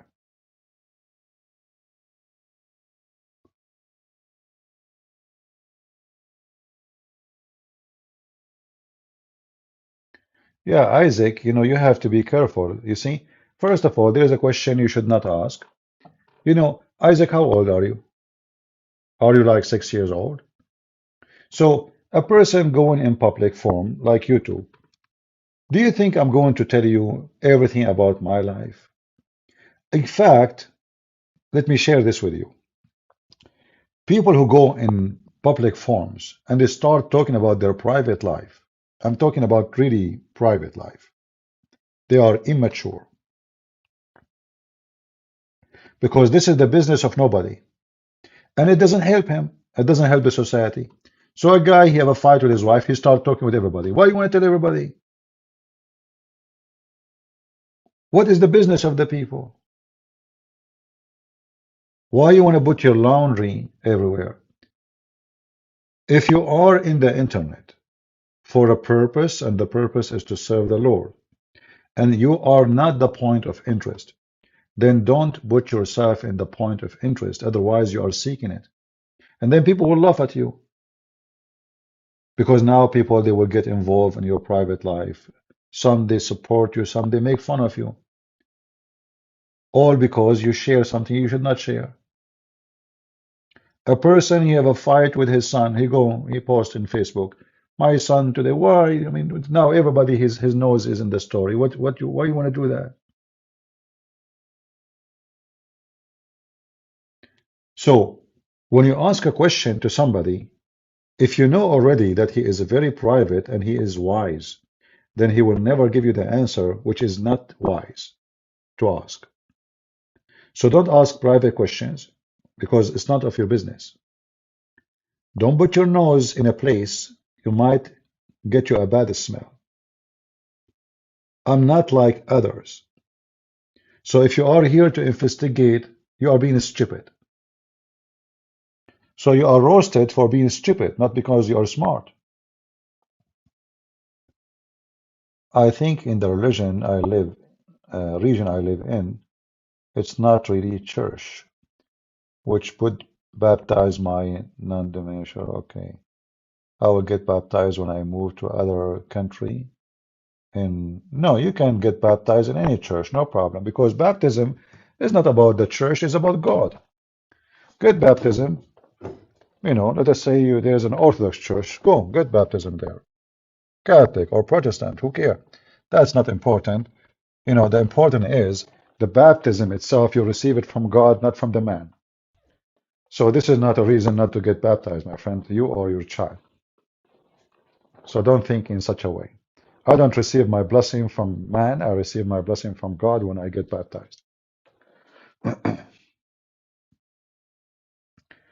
Ex-Muslim Yasmin Siddiq in the chat is asking what should she do if she become homeless for being ex-Muslim in heart. She is asking for your advice. We cannot give speeches about what you should do. I mean, talk is cheap, right? I can say to you, God will provide you, but just that means you don't know. I mean, God will not pay for your internet, right? Or your electricity. God will not pay for your food.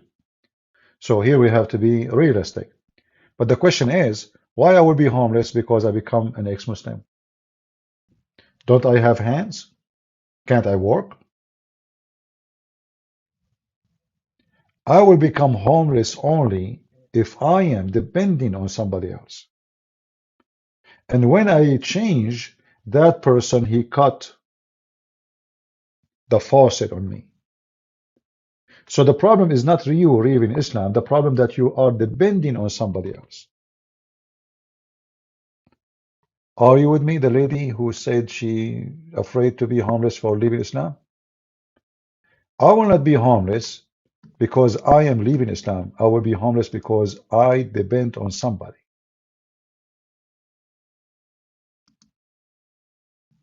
I will tell you what happened to me when I was less than 18 years old.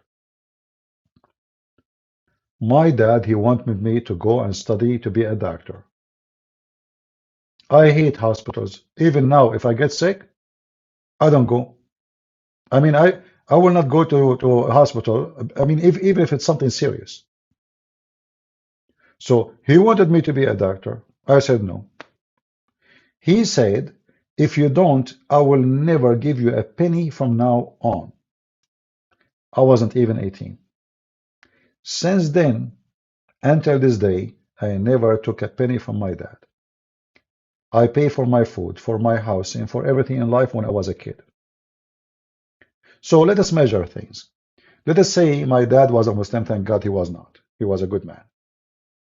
But he wanted the best for me in his understanding. He's an old-fashioned guy. You know, he think being a doctor is the best. What you can do. So if I don't follow his wish, I receive nothing. And this is exact what happened. I know him. He keep his words. He's a man of his words. His word is a contract, and my word is a contract too. So he said no, I said no, never took a penny from him again. I never asked for a penny. Why? Because then I decide to depend on myself to support myself.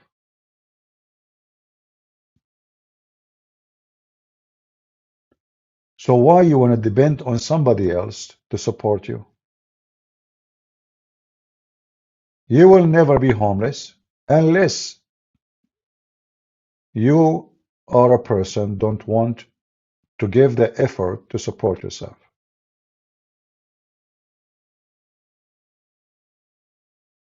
Do you understand what I'm saying?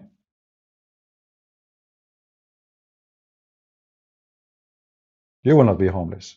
Work. Support yourself. Be strong. In fact, freedom have a price.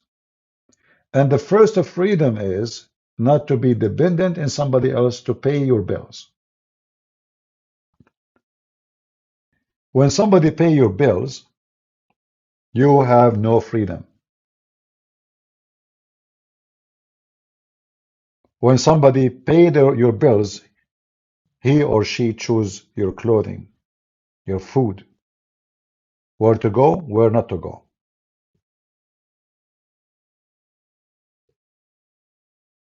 So buy your freedom. And your freedom is when you are not depending on somebody else. What if you are sick, CP? There is no safety net in America. I was lawyer just starting my career. When I got sick, my whole life was taken from me. I don't know what you mean by getting sick. You know, if you get sick, let us say you are unlucky. Let's say you have cancer. You die. So what? Yeah, okay, die. Let me tell you this. Once I woke up, I was scratching my side, and then I felt there is something big in my side. Like suddenly, man, what is that? It's like a potato and so hard, really, really hard. I pulled down my short and I found something brown, big, like a potato in the side of my leg. In my mind, I said, okay, that must be cancer, you know, because I heard that it can happen like this suddenly. I did not go to hospital. I did not cry. I did not, okay, cancer, cancer. I'm not an expert. I don't know. I mean, what is it? I have no idea what is this. I mean, I woke up, it's there. I have no idea until now. What is that? You know? I did not go to a doctor. I did not get worried. I don't even care. All what I care, I don't like it. Then it's gone. It's gone by itself. It's gone by itself. It's gone by itself. How? I don't know. But based on reading in the internet, All article says this is cancer, very high possible it's cancer. Did I go panic? Did I go crazy? No. No, okay. I did not go to a doctor. I did not even try to check a doctor. I just check in the internet to see, and I look at pictures, and then after that, I say, whatever it is, it is. You know, it's gone. It came by itself, it's gone by itself. Maybe if it's painful, very painful, maybe I will seek a doctor because it's annoying, but it was not. So you might be the person that is saying you have little luck with health, and then every one of us have different luck with health, let us say. There's some they die in a very young age. There's some they stay healthy even they are really old. There's some they die at the age of 2. Some they die at the age of 20. Some, human being is exposed to all kinds of things. The most important thing is to be happy until the last moment in your life. Even if you are sick, even if you are dying, nobody can steal your happiness away from you. And happiness is something you feel inside you. It's not by medicine you take. It's not by somebody giving you speeches. It's about a balance of understanding of life and death. There is a story about a monk. The monk is dying. He's very old. So they brought a doctor to him to check him out. And then the doctor, he came out and he said to the other monks, I think your brother's, he lost his mind. They said, why? He said, I just told him, maximum you have a few hours to live. And he gave me a smile, as if I said nothing to him. Actually, he's happy. So they said, why you don't ask him why he's happy?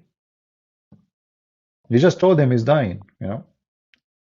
So he went inside and he told him, if you can't talk, I just told you you have a few hours to die, maybe 1 hour, maybe 5 minutes, I don't know. But you gave me a big smile. Why you look so happy? So the monk, hardly able to speak, he said, well, I am serving the Lord all my life, and now you are telling me you are going to meet him in a few hours. So what do you want me to do? I'm so happy. So this is the bend in your journey in life. You should know that you are born to die, not the opposite. If you understand that very well, then death will never be something scary for you. Death is scary for someone who don't understand why he's born. We are born to die, not the opposite. And if you are a believer, then you believe that death is just a new start. It's a new life. Jesus said, whoever believes in me and die, he will live. So, if you are a believer, then death means nothing for you. Actually, it's a better place.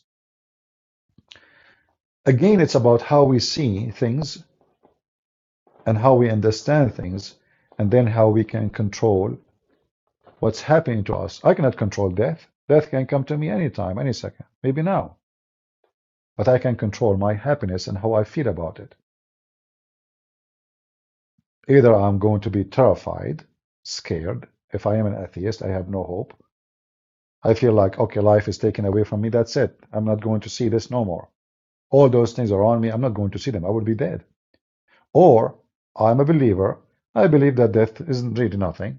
I'm just a believer, and there's a better place than this place where we will be with the Lord. It might be, some atheists, they think about us, we are dreamers, we are having a fantasy, stupid fantasy. But even if it's a stupid fantasy, still it feels good. You die and you are happy.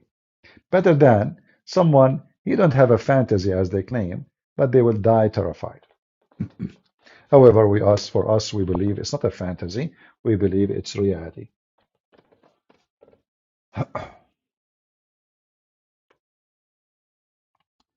All right.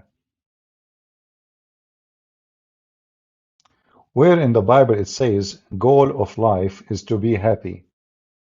Maybe stick to Islam where your experts is. I don't know, V. I think what you just said is very stupid. The whole Bible is about to be happy. Guys, who agree with this idiot? Sorry, I have to call you an idiot.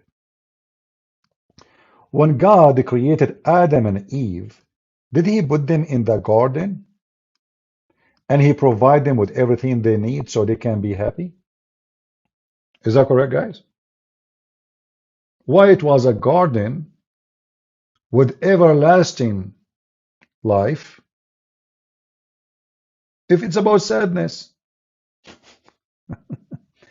So V, you are just an idiot. Stick your testicles somewhere out of here. Don't come here. You are just a potato trying to, like, you want to show us that you are smart and you know better. The whole Bible is about being happy. The wage of sin is death. Is death something happy? So when Adam died, he was happy, or when Adam having promised the eternal life in heaven, which one is happy? You are just an idiot.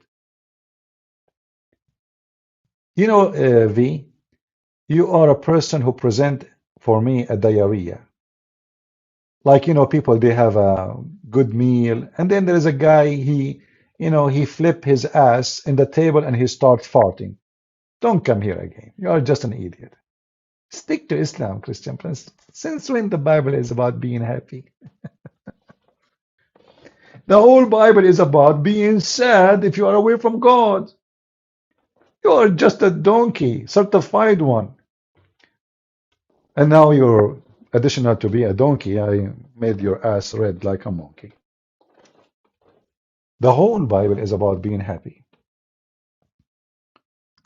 Everything in it. You rejoice. If we go right now and search for the word rejoice in the Bible, how many words will we have? Joy. I mean, people are stupid. Stupidity is amazing. I am the only one who uses such a term, even though English is not my first language. Stupidity is amazing. I find it amazing. I mean, look, God, He created man. He gave him brain. So all of us, we have a brain, right? And then you got this guy, V, Christian Prince. So since when the Bible is about being happy? So what the Bible is about being sad, brother? So Jesus, He came to the world to make us sad? Is that what the Bible is about for you? Huh? Do you have a tissue with you? Would you like to make a video of yourself crying 24 hours because the Bible teaches you to be sad?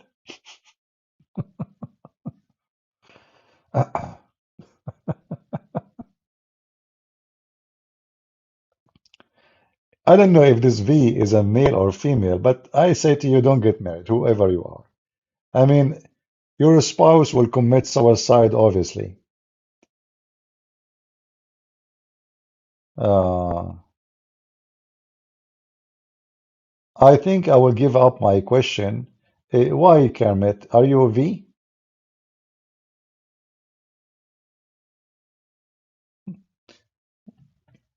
And why you are worried about being insulted? If your question is valid, who care about people insulting you? But maybe you are afraid that your question is stupid and you are being stupid. That's why you are afraid of being insulted. But if your question is wise and then they insulted you, that means they are stupid, not you.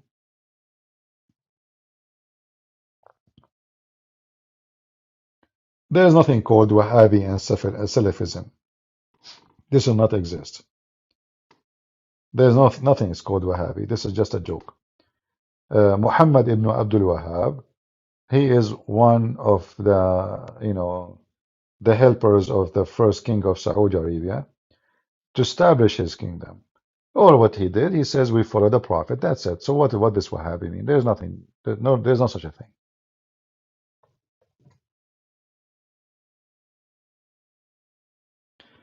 What was the question? I did not see the question. What was the question of Kemet? I don't know.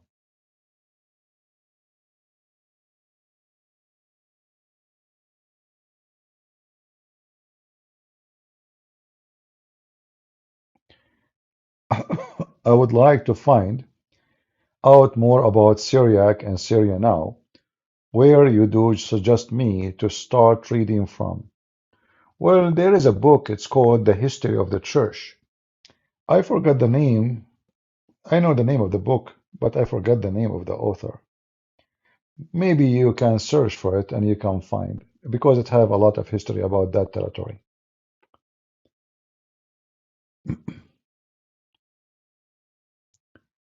What are we to do as a Christians? What do you mean, Shiano?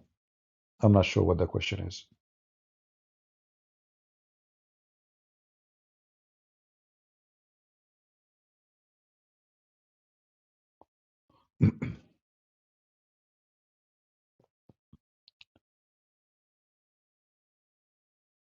All right.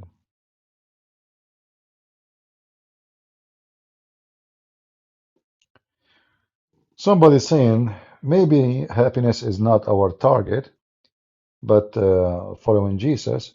No, no, no. You see, following Jesus is about being happy too. Who said, the whole Bible is about rejoicing with the Lord. Isn't it the Lord, he says, happiness in the kingdom of heaven for one soul is saved? Is that true? So the whole idea of saving souls is about happiness, even for God. So God in heaven, he himself seek happiness. How? By saving you. He love you. Which means it's about love, and love bring happiness. That's why the Bible says love never fail. So those who claim and they say, hey, since when in the Bible it's about seeking happiness, that is a stupid statement. Do you recommend Robert Spencer to study Quran? I cannot say yes, I cannot say no. I never read his books. I don't know. I cannot judge the guy book without reading the book. That would be silly. But I say that I heard Robert Spencer many times, and he said many wrong things. As an example, like we are now talking about Syria, Robert Spencer, he said Syrian are the Arab. Since when? That's absolutely wrong, false. Syrian are the Syrian. This is their name, Syrian. They are not Arab. Their language is Syriac. But maybe he meant now, I don't know. But the Syrian are not Arab. They are not.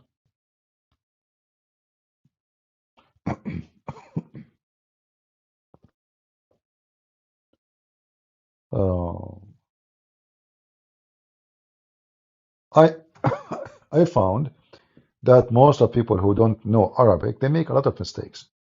You see, the key to know that area is either to know Arabic or to know the Syriac language. In fact, knowing the Syriac is extremely important because by knowing the Syriac, you can open a lot of mystery in Arabic language. For Arabic language is based on the Syriac, which means if you know both languages, you have a treasure. If you speak Arabic very well and you know Syriac very well, then you can open the treasure, and that will help you way better to expose Islam.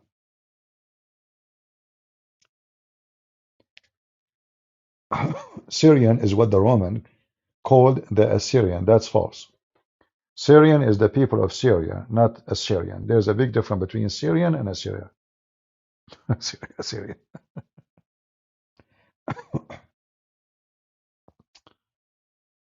Hmm.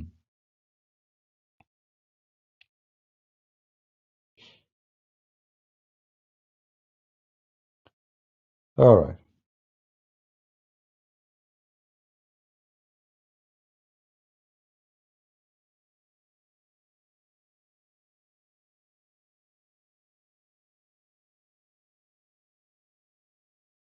All right. So Arabic is a broken Syrian. No, no, Arabic is not a broken Syrian. Arabic is born of other languages. Most of it is coming from the Syriac language. Arabic is a collection of languages. So in Arabic, you will find Ethiopian words, Greek words, Syriac words, uh, Persian words. Arabic is a very horrible mix of languages. But there's a lot of mystery in the Quran right now can be solved by knowing the Syriac language. Because I believe that the oldest Quran never was in Arabic. The more I study, the more I read, the more I know. I am more convinced that what the person, his name is Muhammad, never existed an Arab person, obviously. And the Quran never was in Arabic. Actually, the word Quran is not an Arabic word. The word Quran obviously is coming from the Aramaic. قراء, قرّ ورأى, which means he said what he saw. He said what he saw. What Muslim they say, Muhammad he claims supposedly that he recite Quran, but you cannot say Quran is recitation because it's not. قرّ ورأى. So you have to see something to read it, and Muhammad did not receive reading. Muhammad received hearing. He heard the angel supposedly, and then he just repeat after him. So the word qira'ah or Quran does not fit with the nature of the story or the, let us say, the story itself. Can you speak Aramaic? No, I cannot. I know little, but not enough to say I speak. Very little. The little I know is about things I study, about certain words, certain sentence, like going deep dive inside them to know what they mean. But I don't speak the language.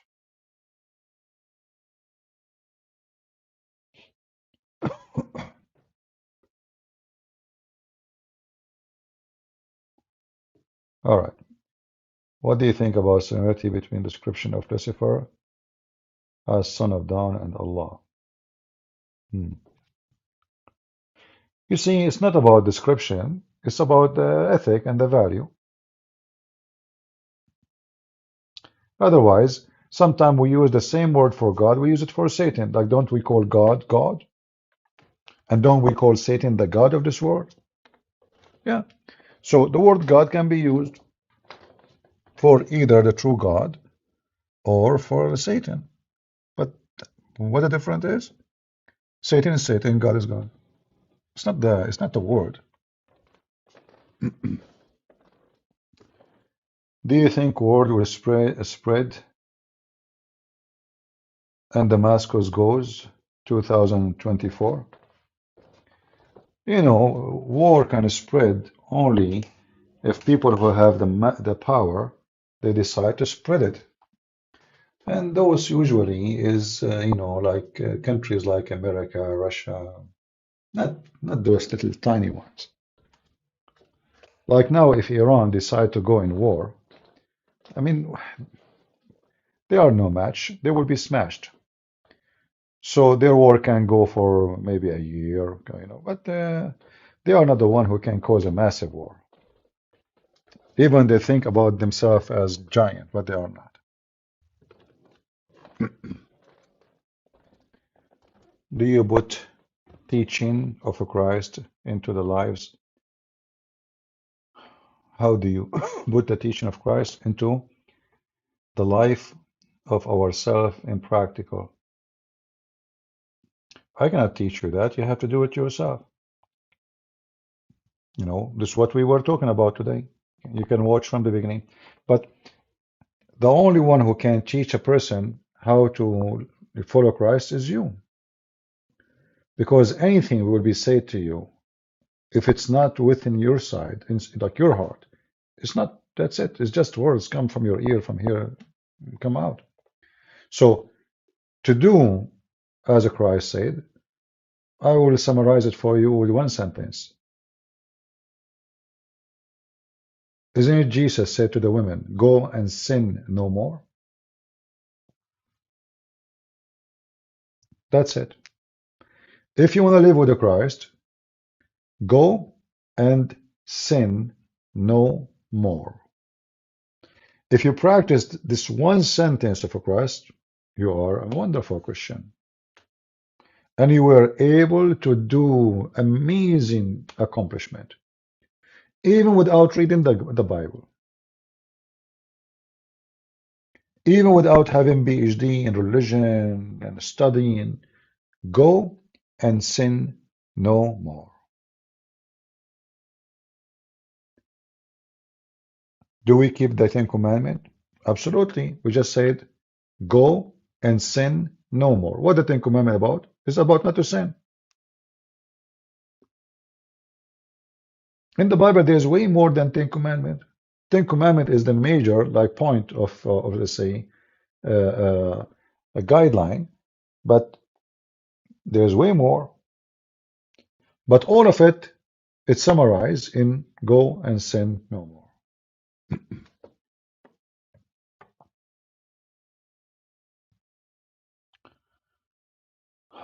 When I ask Muslims in Indonesia what is Allah, they always say Allah is the Zat.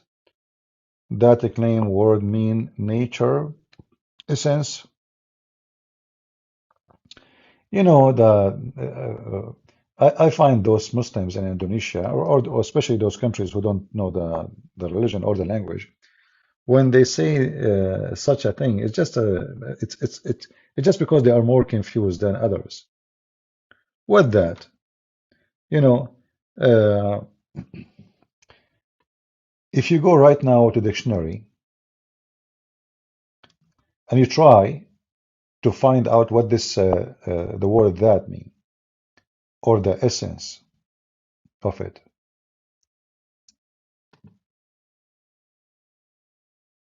you will find that according to the Quran, uh, Allah don't have a soul. He don't have a let us say a spirit. Sorry, that would be better. He is not a spirit, and he have no spirit. Yet in the Quran it says that Allah He sent His spirit. So He don't have a spirit, but He sent His spirit. So the spirit is something He owned, but He is not a spirit. In the same time, when the Muslim they try to talk or they speak about the word that, you know, it's very silly because this God have no nature in order to have such a essence. He have no nature. What is the nature of Allah? If you ask any Muslim, what is the nature of Allah? What is Allah? They don't know. As an example, when the Quran says Allah, He rose above the throne. Okay, so the nature of that God, is it a nature of something physical, move from place to place, or doesn't? Muslims don't dare to answer. But if you read it, you will see he is moving, obviously, from place to place. In fact, he is sitting on the chair. And the second you ask them about that, they say nobody knows anything about Allah. As the Quran says, وَلَا يُحِيطُونَ بِشَيْءٍ مِنْ عِلْمِهِ. They do not know anything about him except what he told them. And what Allah he told them, nothing. So the Muhammadan, they use words just to, let us say, uh, to avoid the question. Like what that mean? What is that Allah? Or the essence of Allah? No, they don't know. They don't know. If you go in the Quran, you will find this.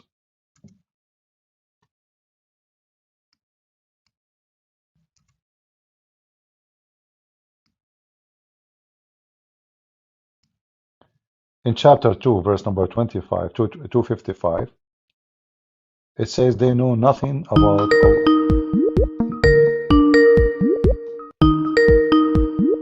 Oh, this is the sheikh from yesterday. Hello?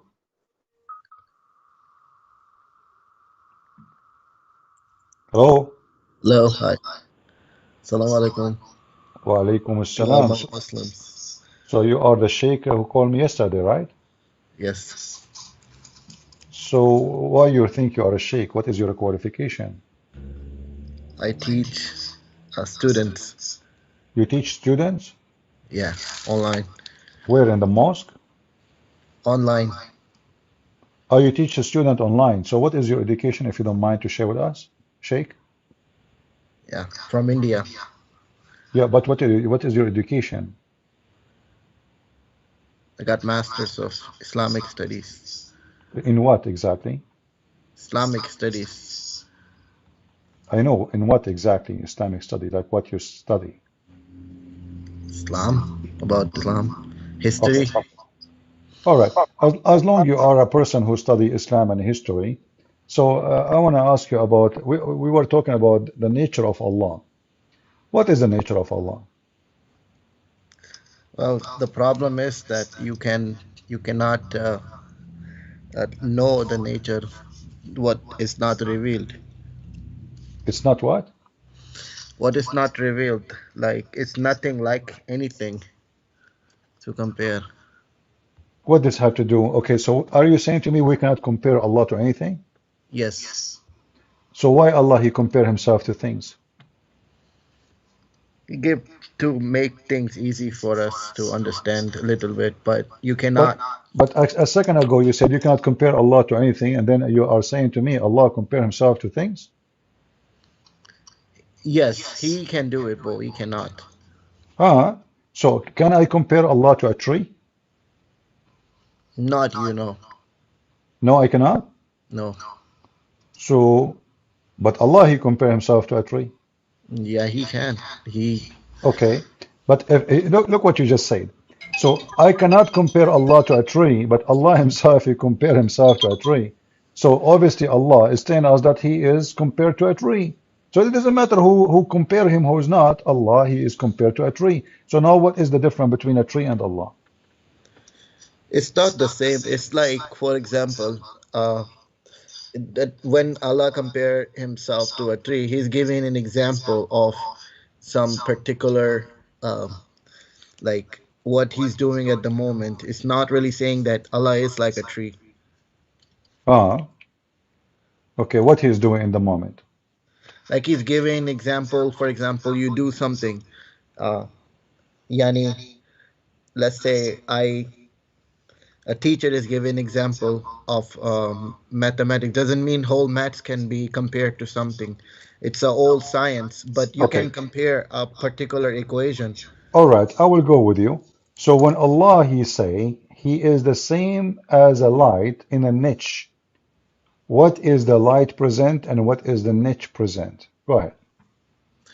It's like not the whole nature of Allah. It's saying if you wanna look at, like, if you wanna know some nature of Allah, you can see as like how light is scatters all over the place, even though it's so small. Yeah, but what is the niche? What is the niche to Allah? Is Allah is in a niche?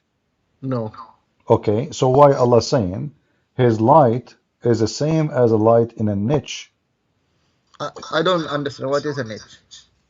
Niche is like a candle hole in the wall, like in the old days they have like something to carry candles to put them on it, you know. Yeah, he's giving example. It's not like comparison. It's more like an example of something. Hmm. But Okay, but you're a but Christian, but so if I can. but if the example does not make sense, then that's what I'm saying. So is Allah is an edge? Is Allah within a lamp? Is Allah is in a glass? No. It's just an example. It's like saying, like I said, a mathematics. You can give an example of in an equation, but it doesn't mean the whole maths is that. Allah is bigger than that. It's just a particular. Is giving like, So there's so many if things. I say okay, if I say Allah is like a dog, what I is said this? you cannot compare. What is the similarity with that? I mean, why I'm saying the word dog if there's no similarity? So what you are saying about mathematics doesn't make sense. So No, if Allah describe himself his light like a light in a niche, that means there is similarity in the description. Why he chose niche? Why he chose within a lamp? Why he said the lamp is in enclosed glass? And then why he says like we're a brilliant star, And then why he said in a tree, and it's in olive tree, you know? So why olive tree? Yeah, it's given an example for that people. They understand that example. But we understand nothing. So I'm saying you, so you see, I'm asking you, what does that mean? You say to me, this is example, example, but you didn't tell me what the example. Okay, what is the relationship between Allah and the olive tree? Read it from the Quran, what it says. You are a sheikh, you do not know what it says. Like I say, I teach children online. So you are a sheikh who teach children, but you do not know what the verse is saying. I'm talking about. It's not on top of my head at the moment. And you have masters in the Islam, Islamic history, yeah. Islamic history. Okay, you know what? I will go with Islamic history then. Forget about this. Your prophet, he kissed the black stone. Why?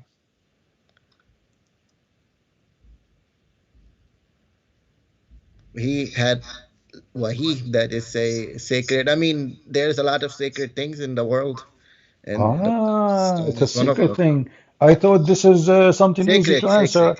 What do you mean secret? How it's a sacred, secret? sacred, sacred. Sacred, sacred. Okay, what is sacred about kissing the black stone? Go ahead. It's like Allah gave something for remembrance What of His remembrance? So you are kissing a stone to remember what? to to like say this is the God that we worship. It's like you're not worshiping The anything black else. It's like stone. By kissing the black stone, you are worshiping yes. God. No, you're not worshiping God by Uh-huh. kissing it. You're it's like you're showing your respect that Respect you to gave whom? us this. Res It's like I re give you a gift or your respect mom.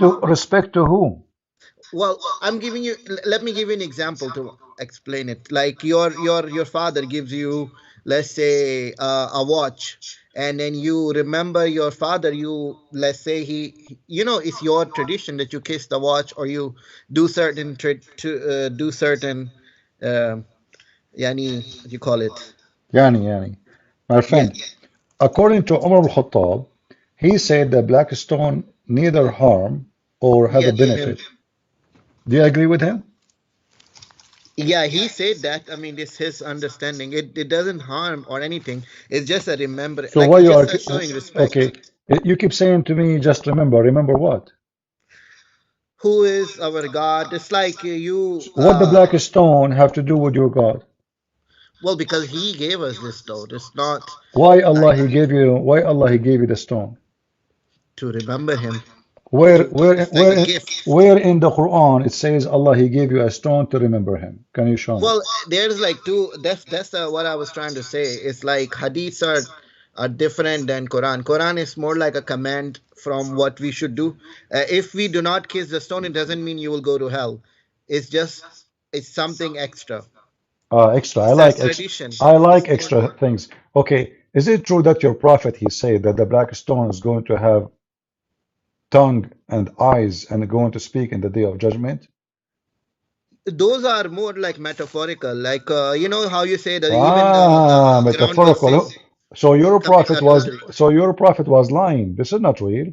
It's not lying. It's like saying that earth will commit adultery. It's not like the earth will start having sex with No, another no, person. no. Don't copy things from the Bible. This is in the Bible, not in the Quran. Nowhere Well, in the I'm Quran just says giving an that. example. Like it's No, like no, a you can no, metaphorical and you cannot give me example from a book. It's not your book. Same time, there's nothing to compare. We are talking about a real stone, physical stone, not a metaphorical stone. So the stone is there.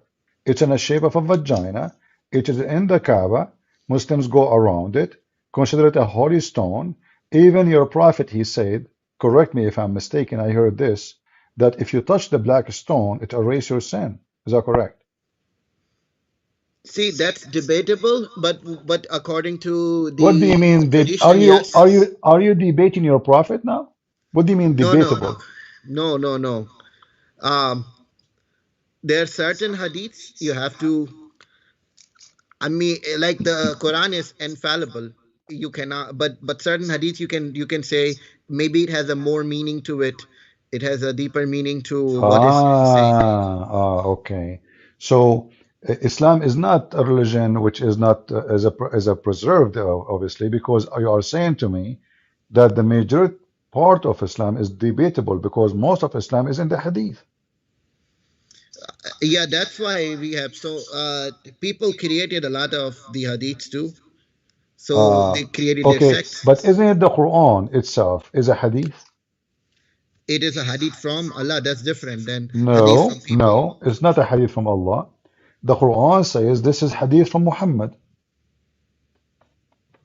It, well, Allah put the words in it's like, it's like direct speech No. through a medium versus just somebody else is saying. It's like hadiths Okay, are focus people with me. talking. Focus with me. Yeah.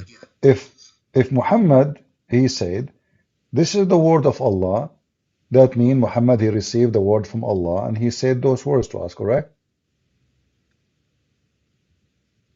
Yeah. Okay. If Muhammad he says this is my words, then this is not the word of Allah. Do we agree? If he says that it's it's my saying, it's my ideas, then no. No. I'm asking you, listen carefully. Yeah. If I say this is the words of a prophet, is it a word of prophet or the word of God? I mean, it like the voice was coming out of Prophet Muhammad sallallahu alaihi wasallam's mouth. So I mean, it you have to give a more context to it. Okay, the whole contact is this is the statement, the saying of a noble prophet. Yeah. Is that mean No, it is the read the whole words like from you know. this is the whole verse. This is the whole verse. It is the statement of a noble prophet. There should be more context to it. It's just you're reading it by itself, then it Okay, will there is still no sound. okay. You can read. Okay, do you know even what I'm talking about? Yeah, yeah. Okay, what I'm talking about? Tell me. I mean, like I said, I don't know on top of my head what. So you are a teacher who is a sheikh and you have a master degree in Islamic studies, but everything I say to you, you don't. It's not in the top of your head. I mean, I studied in India. We study in Hindi. Like Okay. I don't Okay, study in Arabic. read for me chapter 69, verse number 40. You have it on your screen. Yeah. Okay, let me see.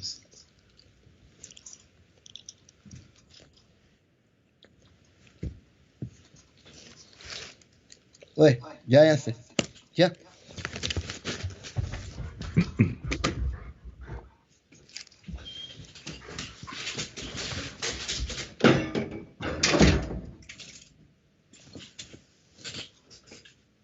Okay,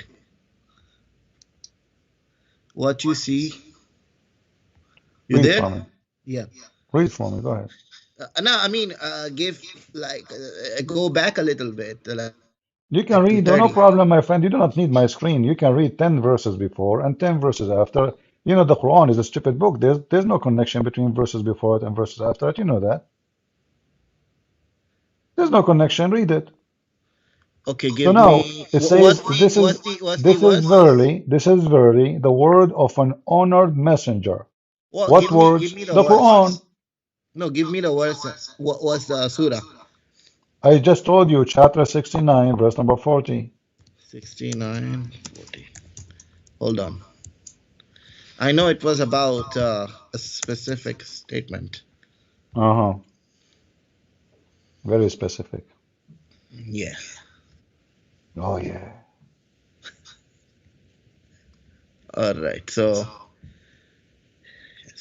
they were destroyed by overwhelming blast. 40. Oh man. Yeah. Uh-huh. Stay hidden.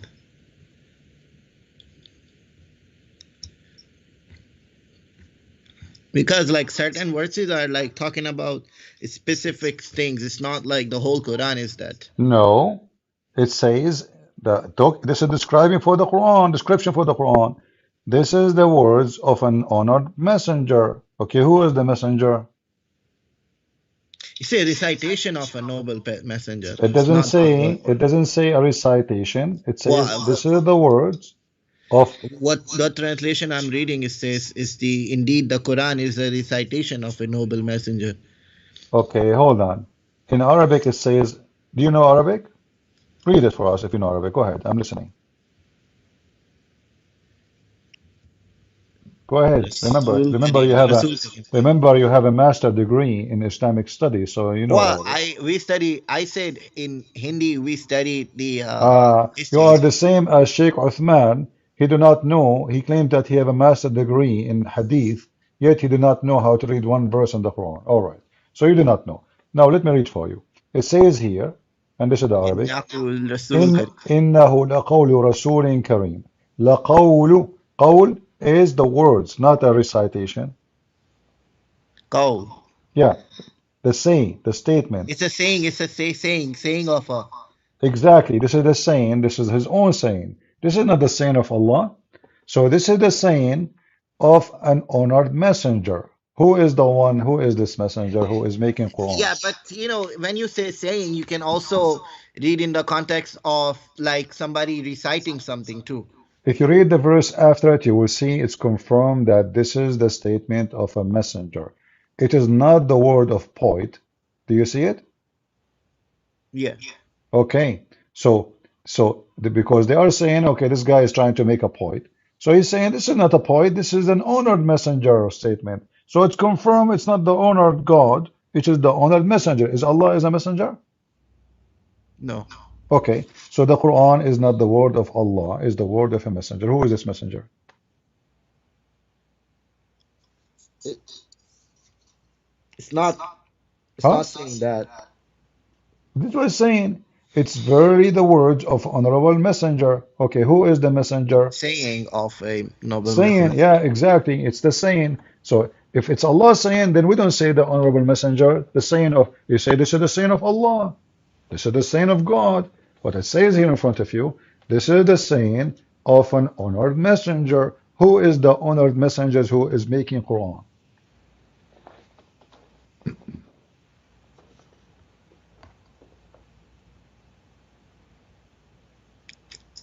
Like Prophet Muhammad, of course.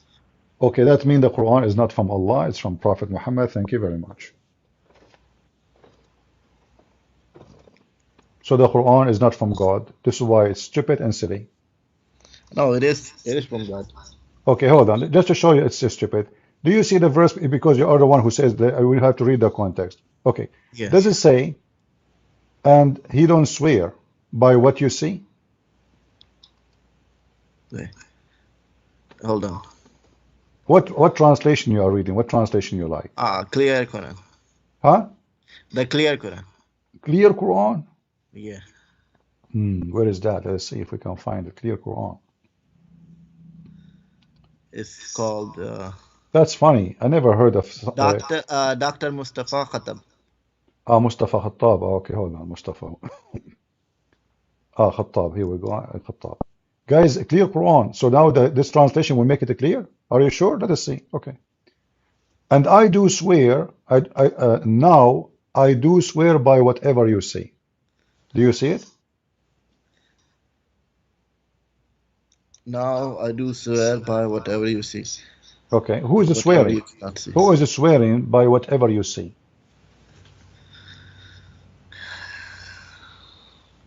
Where is that? In the same chapter, Mr. Master Degree in Islamic Study. What do you mean, where is that? The same chapter we are reading, the same verses. Just go a few verses before, verse number 38. Now I do swear by whatever you see. Who is swearing? Allah. Allah, he swear. What kind of God he swear? He swear to who? Like what Allah now is swearing, He's he like is, teaching. He's huh? teaching the people. What? He's like Quran is not just it's not just a book for like it's like a teaching people. What teaching people? If God himself, he is swearing by what we see. What does that mean? He's swearing by what?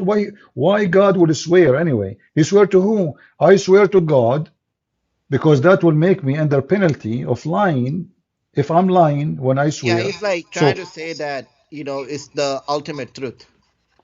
okay, so Allah is swearing to his God? No, he's not swearing to God. He's just swear can be like a firm statement too. Okay, hold on. He swear by what you see and whatever you cannot see. Do you see that? Yeah, yeah, yeah. Okay. So Meaning, like, now, so if when Allah is Allah He not swear, okay, hold on, don't tell me it's like, just hold on. So if I swear by what you see and what you cannot see, I'm accomplishing what exactly? it's like saying that if he was if it wasn't true, then everything should wouldn't exist. What exists? I mean, He is swearing by what we don't see. We don't even know if it exists or not. What are you talking about? Same time, I swear to God. God swear to who? Oh, man. It's swearing you don't have to swear like on something.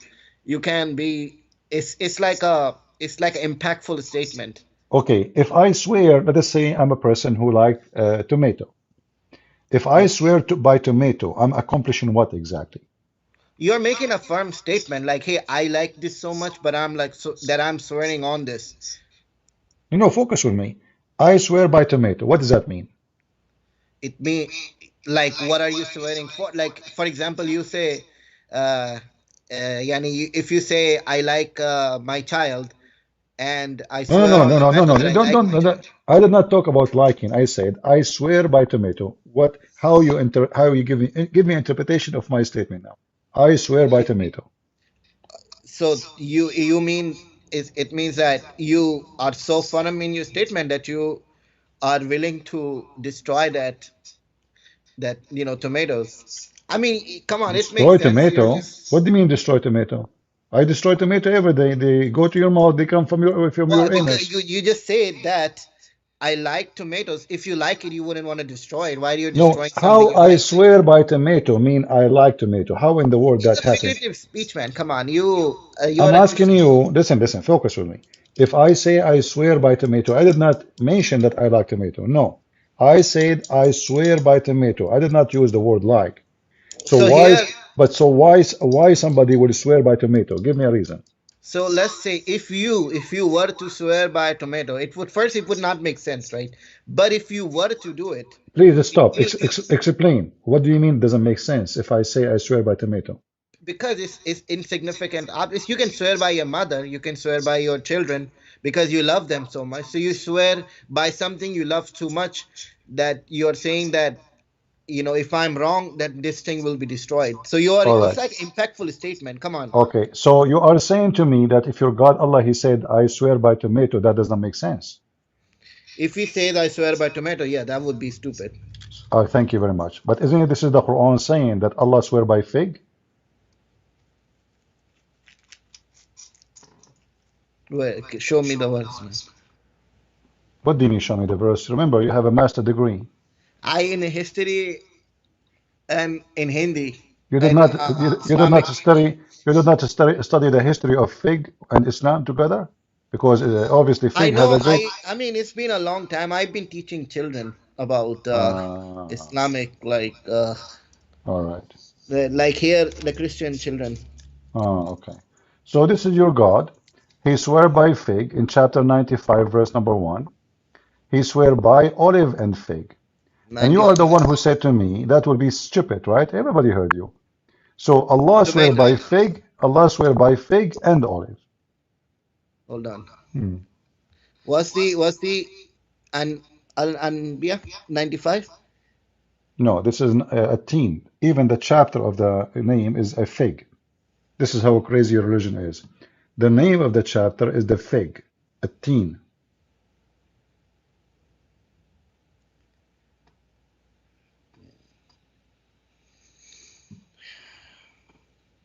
Remember, you are the one who said to me, it doesn't make sense to swear by fig. You swear by your mother, by your dad, but not by Yeah, tomato. yeah, And yeah. now your God himself, he swear by fig and olive. Where did it say I swear by? It says, by the fig and the olive. This is swear. I swear. Where's the qasam? By, the word by is a swearing. No, by I mean in Arabic it should say like the other one it says qasam, right? No, it says there, by the, this is what it says, Wattin was zaytun. It's swearing. You can read the interpretation. Read. Interpretation is just I mean there read the Arabic. My friend, stop telling me read the Arabic. You do not know Arabic. So if I read Arabic for you, do you know Arabic? No. So why are you asking me to read Arabic?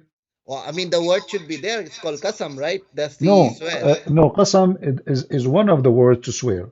When you say wattini wa zaytun, you are swearing by the fig and the Oh, olive. can you show me this context in something else where somebody sweared and they said this word wa'altin as My friend, all your Muslim cleric who speak Arabic, big scholars, they say this is about swearing by fig. So don't come and tell me this is not.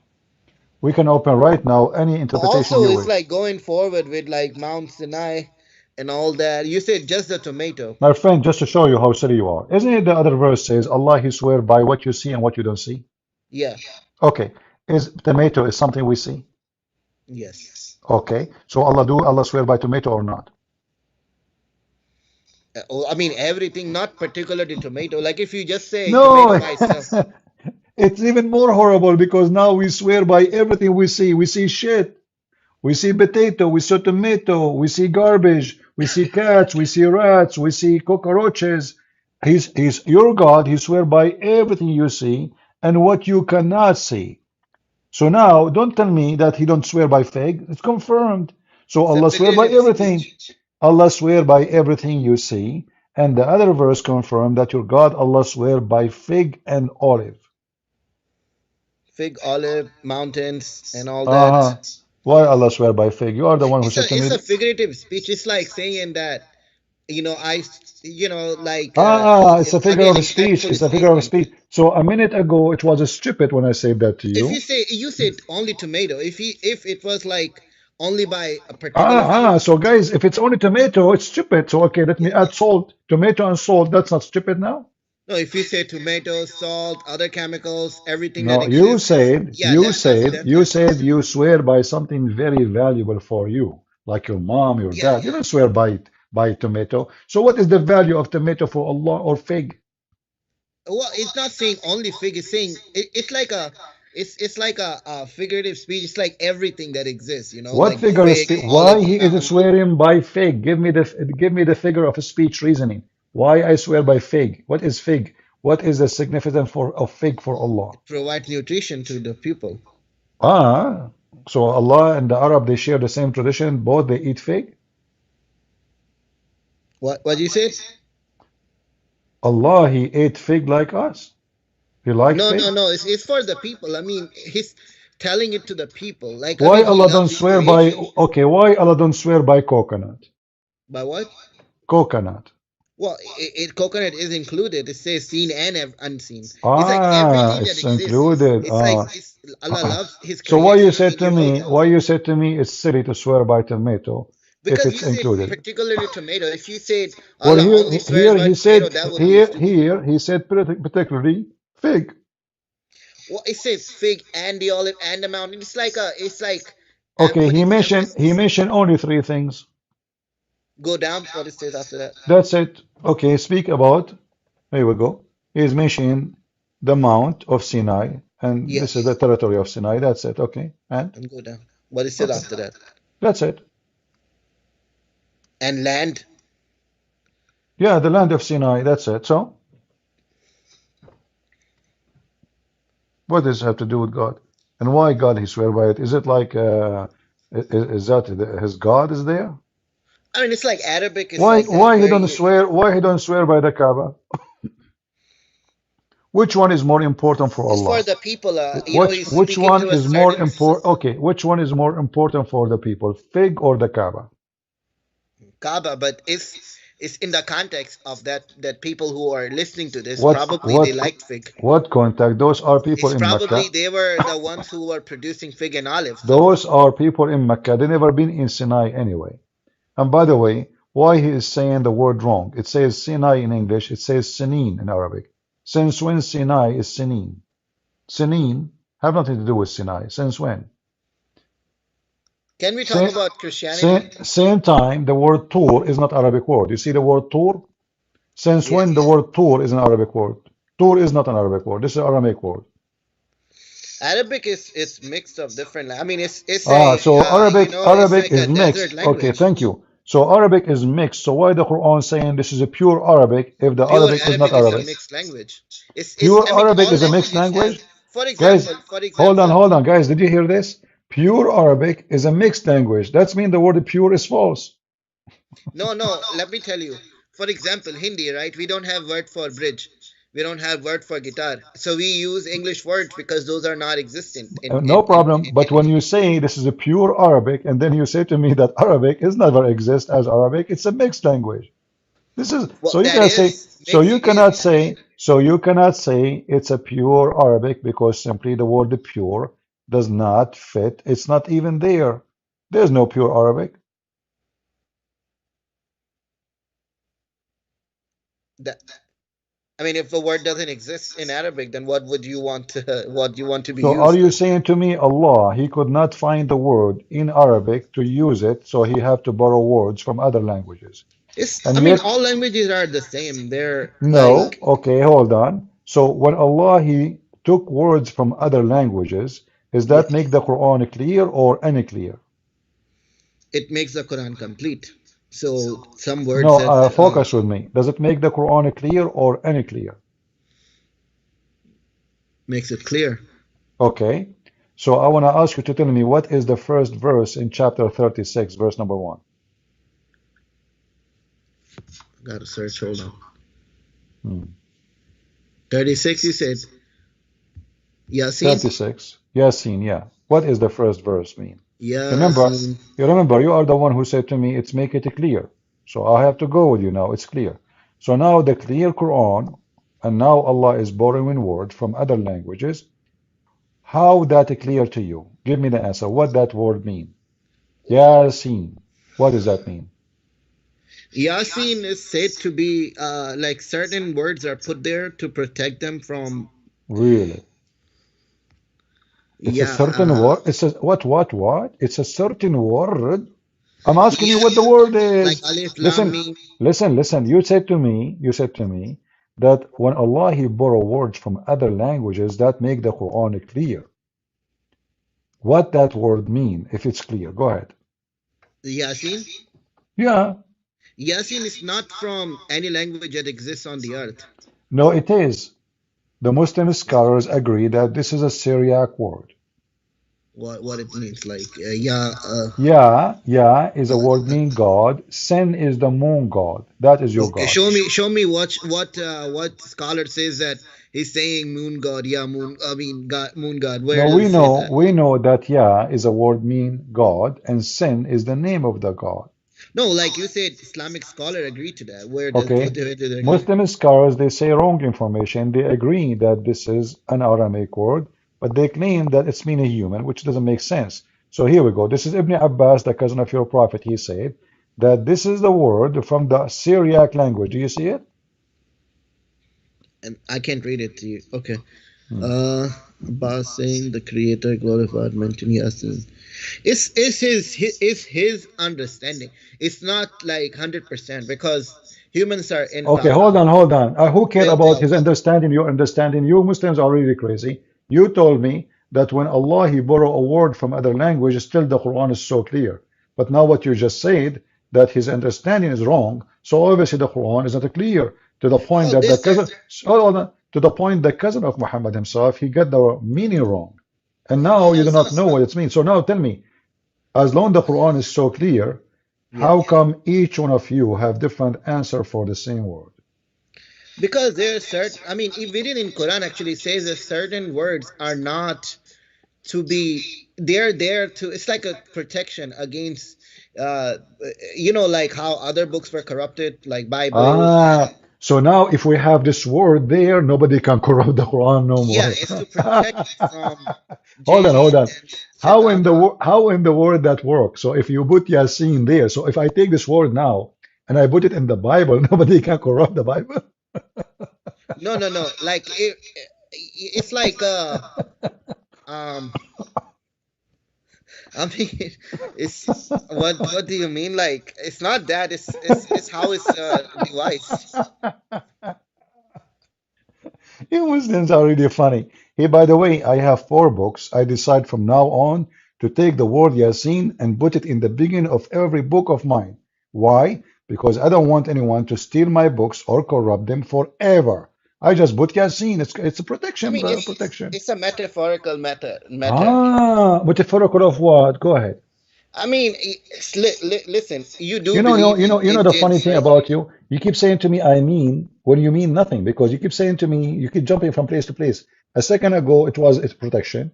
A second after, it's a metaphorical. I ask you what metaphorical of what you do not know. So how No, do you what metaphorical. metaphorical of what? Metaphorical Okay, is Yasin is Yasin metaphorical of and what? Alif Lam Mim. Those are metaphorical matter. It's like it's protection against Satan, against jinn Where you from get the word corrupting. protect? Where you get the word protection from? Can you show me? That's what we studied. Okay, don't tell me you study. Tell me where you get it from. I never heard anyone saying that the word Yasin is protection. That is new. I want you to give me the name of the idiot who gave you this information. That's actually I, all India. Like that's what you will don't hear. tell me India. Listen, you are lying, my friend. No, no, no, no, no, no, I don't no. wanna be rude for you. I don't wanna be rude to you. You are my guest. But when you mention something, get me busted and show me the reference. When I mention something to you, I show you reference. So don't tell me in India, because in India they have to come to my land, Arabia, to get to the reference. No, no. Indians were I am an Arab. actually a lot Listen, of the I am an Arab. I studied a lot of the Islam. Pakistani and Indians are Listen, real listen. I don't Arabs. care if you're Pakistani or Indian. That's not the question. Still, you have to bring your reference from the Arabic books. Now, give me the reference from Hold your on, prophet. hold on, Okay, hold on. okay, I'm holding. Okay. Well, like Pakistanis and Indians, a lot of them, like the Muslims, they are the real Arabs. Yeah, I agree with you. Pakistani or the see, guys, I told you. How many times I told you those Arab are from Pakistan? Nobody believe me. Anyway, Yeah, they migrated. this is why always we put our hands in our nose. You know, see the Arab guys always they are digging for information in their nose. Do you want to open the camera so you can show us? Because me myself, I'm digging my nose right now. Are you? Did you want to join me in the club of nose? Your prophet himself, he used to dig his nose and take boogers and he put it in his pocket. But anyway, we can talk about it later. So now give me the reference. What Yasin mean? Yeah, yeah, hold on, hold on. Let's Uh, talk about something else while I'm looking at the what do you mean reference. talk about something else? You're trying to change the topic? No, no, I'm looking and we'll go back to it. But do Okay, you want to talk okay, you are the looking, how many years is going to take you to, Trinity?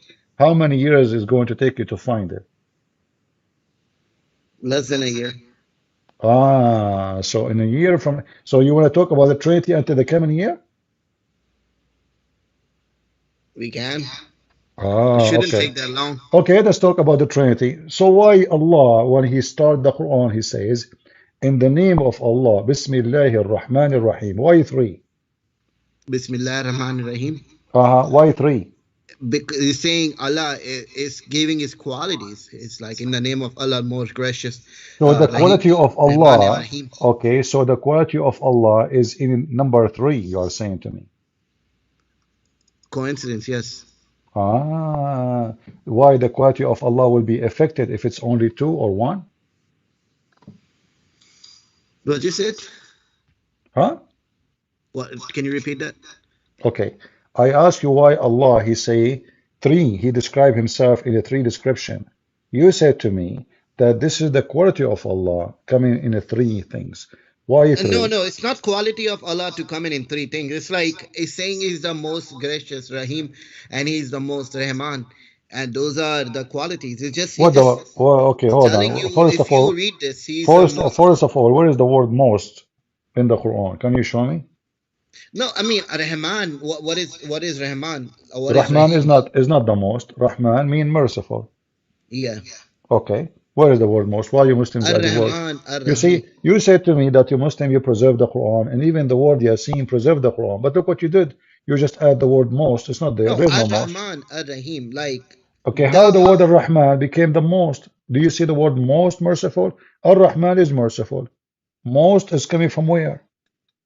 no Rahman is but Ar Rahman, the merciful. My friend, okay, the merciful, but it says in your translation, this translation you choose for me, it says most. Is the word most in the Arabic or not? Is just it's not there, but it's understood. So it is not there. So you Muslims, you did not corrupt the Quran, but you are adding words Allah never said. Now let's go back to It's zero. understood. Okay, no problem. So All right. now Allah is saying in the name of Allah. Don't you think this is the most stupid statement to say in the name of Allah, He's Allah? No, because Quran is for human beings to read. I don't It's care. like, Allah, still Allah is talking.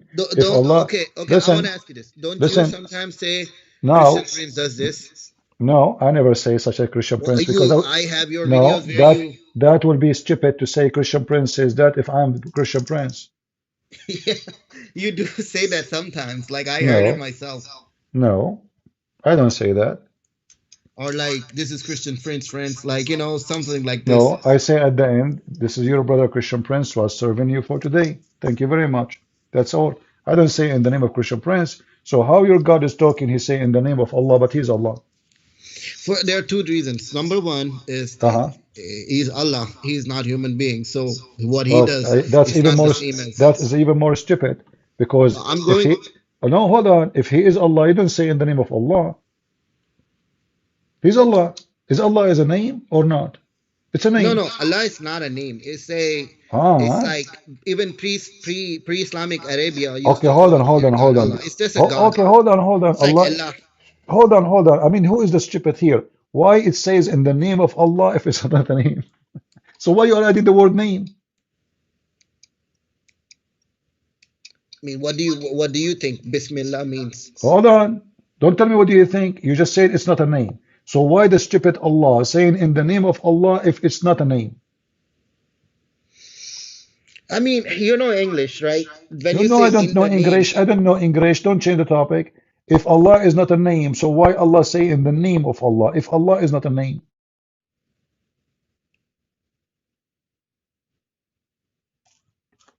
in the name doesn't mean you mean Ah, and the name does actual not mean name. it's a name. Ah, so we say in the name, but it's not a name. We say in what? I mean, this is the book, the clear book. So now you are confused. So okay, what is the name Not of your God? confused. Okay, hold on. So you are saying to me Allah is not a name. So what is the name of your God? He doesn't have a name per se. Allah does not have a name. So why you Muslim you say there's no Allah, there's no God but Allah if there's it's not a name? You recognize the one who revealed Quran is the one. That's Listen, why it gives all these now names. The listen. black stone. If it's not a name, if the word Allah, okay, what the word Allah mean? It's like how Jesus was like praying No, Allah. don't tell me it's like how. I'm asking you, what is the word Allah mean? It's like derived from the Don't tell me Aramaic like, Allah. don't tell me like, tell me what the word Allah mean. It's derived from Allah. Don't tell me From like, don't tell me like, what is the word Allah mean? Allah itself, it has the root Don't coming tell me from roots, God, what the word Allah mean. Give me a straight answer. What is the the word maker Allah of the mean? whole universe, What Allah mean? the maker of the whole universe, the Father. Allah mean the maker of the universe. Yeah, I mean it's coming from Ilah. You just take a hike, man. I don't have time for kids. I mean, the maker of the universe. And he have a master degree and he's a sheikh and he have a studio and you know the guy wanna call me and debate me. What a potato. Now Allah, the word Allah mean the maker of the universe. Are you sure? That's new. Look like we have a new religion. Pakistan. Yeah, and he told me I'm a sheikh. You know? I'm serious. He told me yesterday he's a sheikh. And he even opened the camera, he have a studio, he have like a TV, and I know what this guy he have. Look, call me busy. I will call you later. I'm a sheikh, I'm a sheikh. Oh, okay. He's a sheikh. He opened the camera. He have a huge microphone in the size of my of my bed, man. And that should see the table. Unbelievable. Yeah, the guy, I'm a sheikh. What a potato. You're a sheikh. You don't even know what Allah means. So they want to talk about Trinity, and then you find that the first thing the Quran starts with is Trinity. Three. Why? If Islam is against the Trinity, why Allah Himself He chosen to present Himself with a three? Why? Can't Allah, with His intelligence, present Himself with one description? Is the language not helping Him? He's calling back. I'm losing my patience with you. Okay, you know what? I will let you speak to me if you open your camera. I want to show them your studio. I like it. I don't want to reveal my identity. That was an accident. Ah, an accident.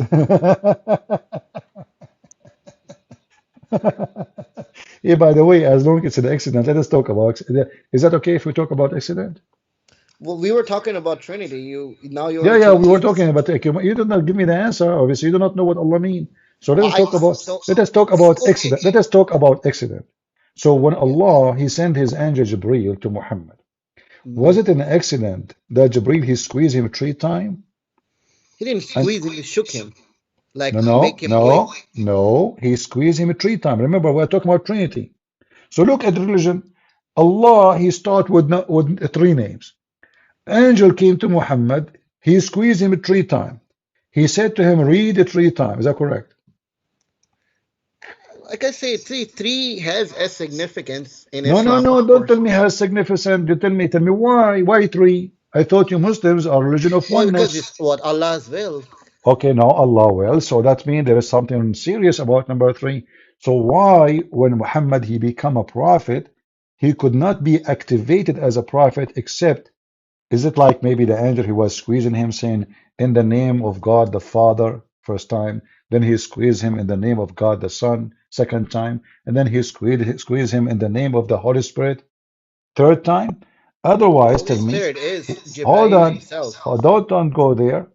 Now, why he squeezed him 3 times if 3 times is not part of Islam? Because three has a significance. I mean, an atom is made up of neutron, proton, and electron. Really? Neutron and proton? Is that what Allah said? No. Allah, He said, Well, He I'm saying created. three Listen, has a don't tell me significance universe. neutron and neutron. Your God do not even know the difference between booger and sugar. So listen, in the Quran, Allah created Adam from dust and water only. Don't make things up. Water has three atoms in it too. Okay, so are you confirming the Trinity right now? Because all the Not Trinity, Trinity. I'm you saying just Allah designs stuff no, in three. no, no. Okay, Allah designed everything with the Trinity. That's mean the Trinity is the fingerprint of God. Everything is three. Now let's He go back. he Let us prefers go to. back. Let us go back to zero. You heard about When golden ratio? okay, hold on. When your prophet been squeezed 3 times, Uh-huh. what happened to your prophet after He three didn't times squeeze. squeezing? He shook him three times. No, he squeezed him. I insist. Oh my God. All right. Well, we'll go No, with you don't tell me, then. oh my God. Don't say that. Say, oh my Allah. Ya Allah. Okay. So now the prophet been squeezed 3 times.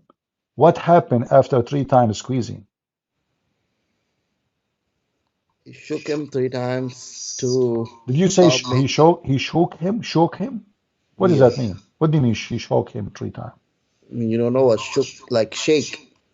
No, no, I did not. So he shake him. Yeah. I used to have those things, like you have a hole, you put coins on them. So you keep shaking it until one coin come down. Why the angel was shaking the prophet?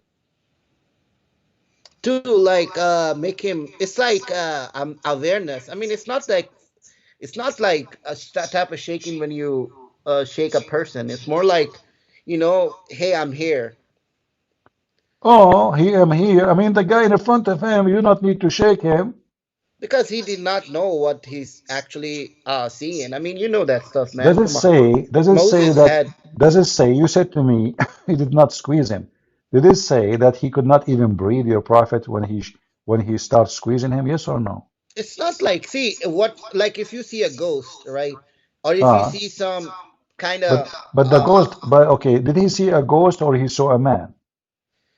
he saw a body that he did not recognize. He got scared first. What I do you mean, mean a body? Did he that's see a normal. man? Did he see a man or a body? What do you mean body? He saw a spirit. I No, he mean, saw a isn't man. Jibril a Holy Spirit? But this not what it says. A man he came to him and he squeezed him 3 times. And now, after Jibreel, he squeezed your prophet 3 times. What happened to your prophet? He become the squeezer? No, he like got the wahi. He got what? Wahi. What got wahi? I mean, he give him wahi without squeezing the guy? You have to. I mean, see, we don't know how it works, man. Come on. I mean, No, no, we know how it works. It says it clearly. He squeezed him to the point he can't even breathe. but we don't know how Allah like does like give wahi to people. You know that. Ah, we do Musa not alayhi salam know. actually, Okay, hold on. Okay, okay, okay. So now the Prophet Islam started with three squeezing. Allah he talked with three description. Mary she fasted for 3 days. Zechariah did not talk for 3 days. A Muslim man he divorced his wife 3 times. What is up with this is number three? A I Muslim told man you, he a Muslim three man he do is a there Muslim is man he do some pattern. oh shut up. A Muslim man he Allah, do listen. A Muslim man he do ablution. He have to wipe his face, his hands 3 times. Why three? I told you, Allah has preference for three. Why? I mean, it's His will. Ah, so why you question the will of the God of the Christians? See here how you Muslims are hypocrite. The three is all over your religion. Everything is number three.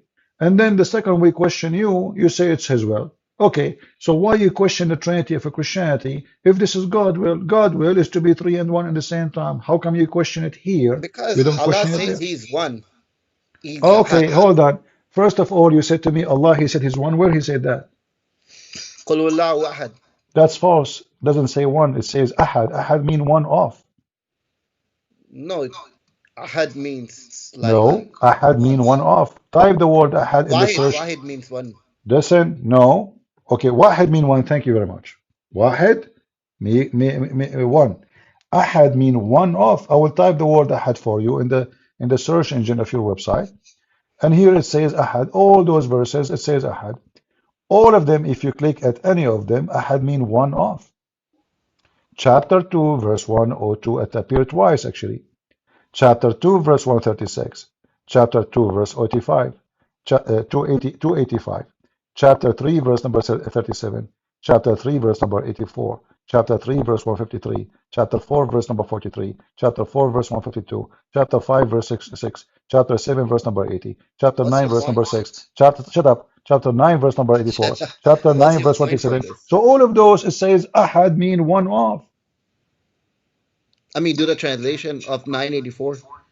All of them. Okay, 994. 984.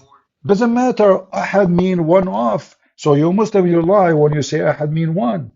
Because ahad mean one off. This is Arabic, pure Arabic I supposedly. mean, so why people translate it as Because they are Muslims, and Muslims are potatoes, and we are here to fry them, and this is why we are frying you. You are telling me why?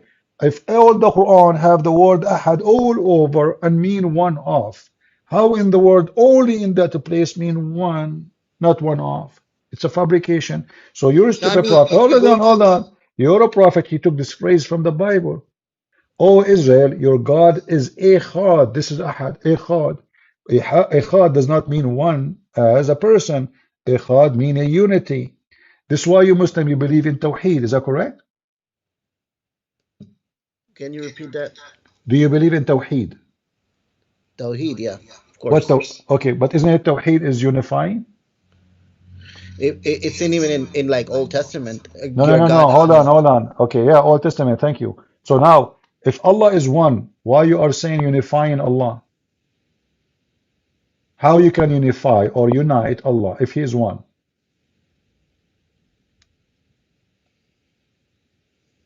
He's. What? Yes. I said he is one. No, no. You said you believe in Tawheed. Tawheed Yeah, means unifying, unifying. If he is already one, you do not unify. Someone is already one.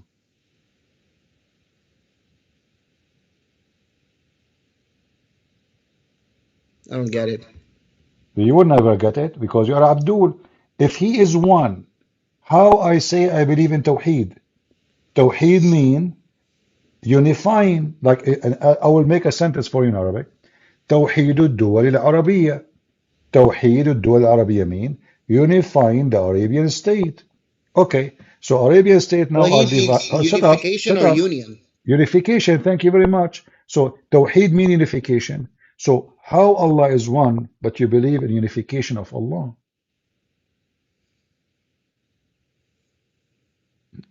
Allah is a I mean, it's the thing is what you're asking me is as if Allah is a person. It's not. He's more. It's like it's something that doesn't exist in our universe. So Allah, it's difficult thank to you very compare much. to something. I agree with you. That's why we I say you cannot I compare agree to with anything. you. Allah is never exist in our universe. He is not exist. It's just a lie. Hold on. You see, your God. He keeps saying we. Why Allah he called himself we? What you said? Why Allah he keeps saying we? Well, that's. I mean, that's a easy one. That's a Hold like on, a hold on, royal. hold on, hold on. People, take a note. This is a very easy one. Are you sure? Yeah, Okay. Do you swear by fig that this is very easy? this is easy. Yes, All right, guys, take a note. He is sure this is easy. Why Allah he says we? If it's so easy, go ahead, tell us. it's a like how royal people speak too. They say we. It's Ah, like speaking of authority. so you are saying to us that your God, he found that he will not look good if he say I, so he like himself to be fake we. So he No, no, said it's not we. fake. It's fake. Is he one or many? I mean, his power is equal Who care to about his power like now? Okay, his power is one power. Is it many power? It's one power. So why he compare. hold on? Why he say we? You are the one who said like royalty, but royalty they speak in the name of the noble. That's why they say we. Like we, the queen, and the nobles, we say the following. So it's a fake.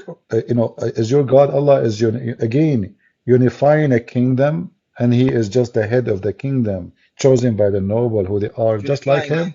all the existence of the universe. No, no, that's not a question. If Allah is one, Yeah. when He say we, isn't it this is a fake we, or it is a true we? I mean, it's not like he's saying that he is a lot of them. It's just a.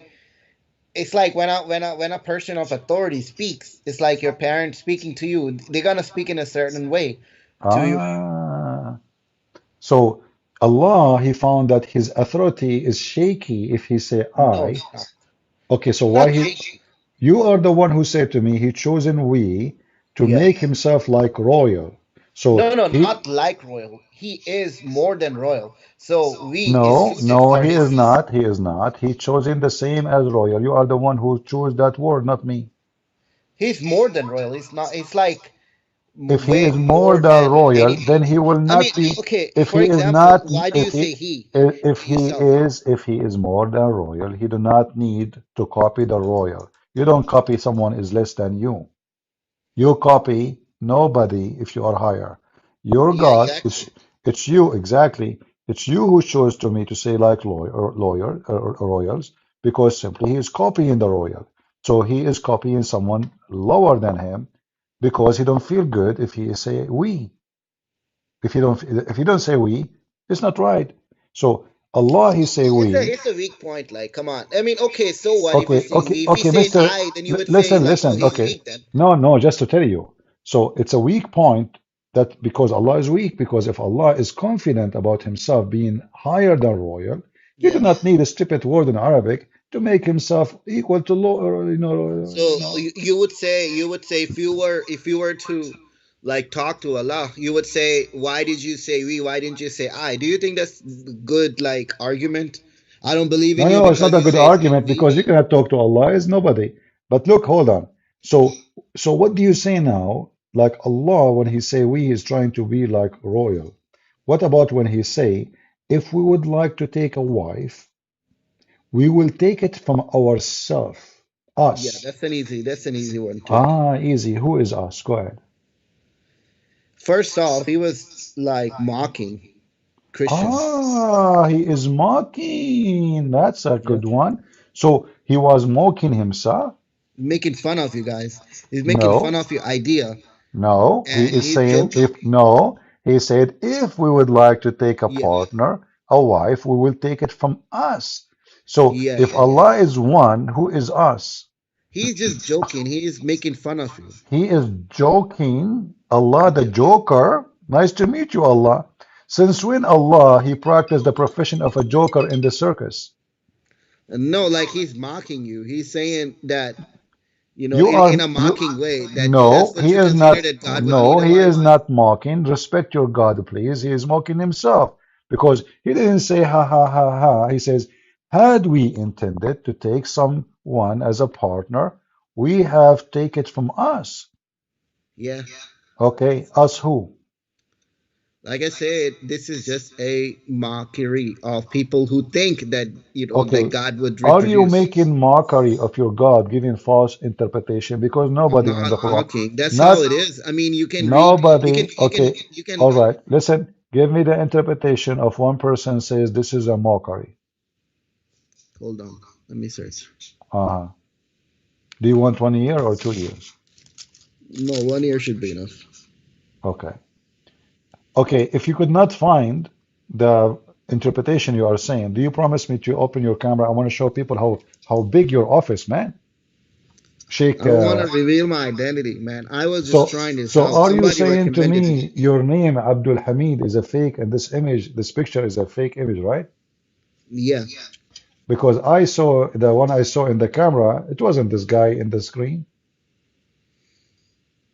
yeah. Somebody recommended me to come and talk to you Why you don't want to reveal your image? Do you think you will lose your career? because I teach little children. I don't want them to see me talking. Ah. How little the children? How little? 12 years. How little children? 12. 12 years. Your prophet, he married Aisha at the age of 6. What do you mean, little children? Respect yourself. Those are mature. Those It are was very back old. then. It was. Ah, back then, what do you do? Uh-huh. Yeah, it was now is considered wrong because he divides Ah, it up. okay. So now show me the interpretation saying that Allah was making mockery. Yeah, hold on, man. You kind of distracted me. And how and how that will be funny because Allah is saying, I will take our partner from ourselves, but there is no other ourself. Who's us? Who's ourself? Allah is going to F himself? Like I said, that's just a joke.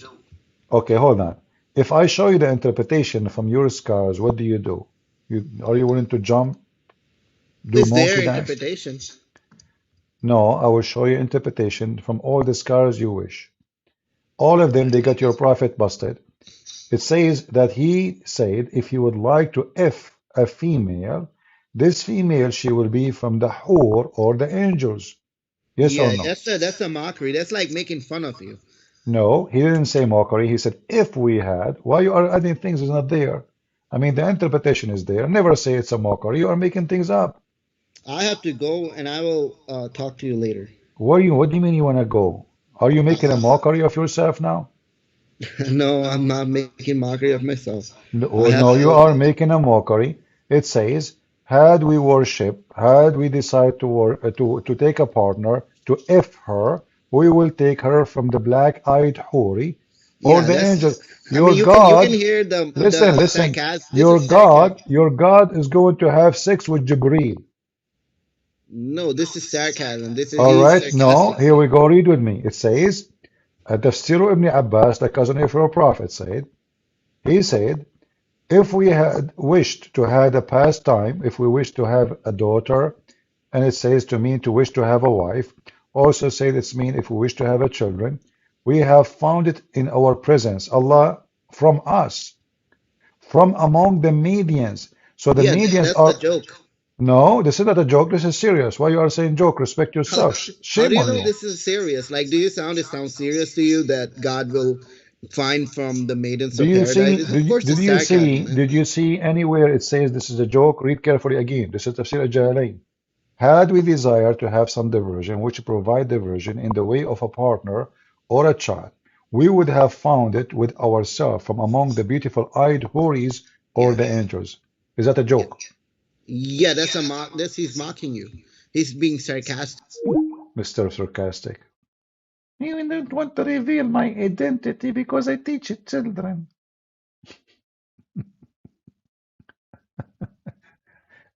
The funny, stupid monotheism. Does God, if you want to take a partner, he will take it from us. And now the Abdul, the scholars, they try to find what the heck. So we have to cover this us thing. And now they look, okay, who's there? Who's with Allah? So they found the median woman. I mean, but those are women. Allah will F a woman. That means Allah is a man. Or an angel. Allah will F the angels. So the Muhammadan could not explain the stupidity of the Arabic Quran better than this. But in Arabic it's so clear. لو أردنا أن نتخذ لهوا لاتخذناه من لدنا إن كنا فاعلين. If we have chosen to take a partner to F, we will take it from our kind. If we are doing that. So who is our kind? If Allah is one. And remember, in order to take a partner, the partner have to be equal. Like, you don't marry a dog to a horse. They have to be from the same family, same kind, right? So who is the partner who fit to be with Allah, and Allah call it us, which means his kind? So the stupid Muhammad is a certified donkey, like all of you Muslims. You try to duct tape your prophet. The whole idea is about how to duct tape Muhammad. You keep putting duct tape, duct tape, duct tape to the point nobody can see his face.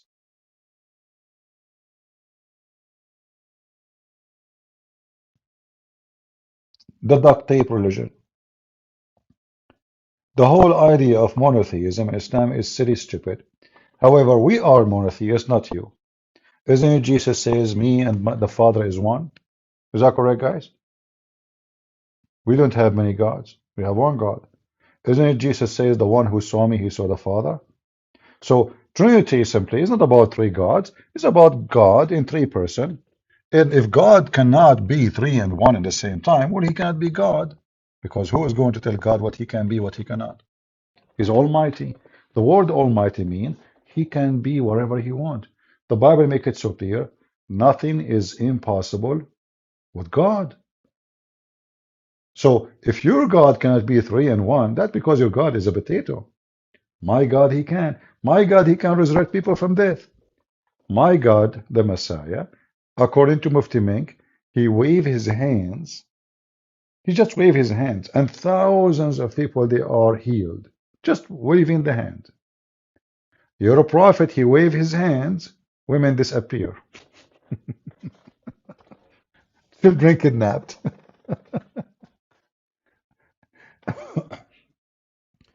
I want to make a final word about this monotheism thing. We don't really accept religion or reject religion because they are monotheist or not. That's even silly. We don't accept if the God is stupid or the one they worship is just silly idea. The Hindus, they have a 35 million God, but they claim that they have one God who those 35 million God belong to him. So we don't reject Hinduism because they are having one God or 35 million. No, this is not the reason. But because Hinduism is stupid. Elephants, rats, cats, whatever. There's a group of people who worship Satan. They call themselves satanic. And they worship one God. His name is Satan. They are monotheist. Is that correct, guys? Those who worship Satan, they are monotheist. But how in the world that make you having a true God? So when the Muslims speak about themselves, we are monotheists, this is very silly. Well, Satan is monotheist too. There's many false religion, they are monotheist. The question is if the God is true or not. Otherwise, he's one, he's two, he's seven. Who am I to decide? If God is true, is exists. If there is a like this the Greek legends about the Titan gods. Hmm? If those are true, then they are true. What we can do about it? If they are exist, they are exist. Correct? So it's not about the numbers. It's about if it's true story, it's true person or not true.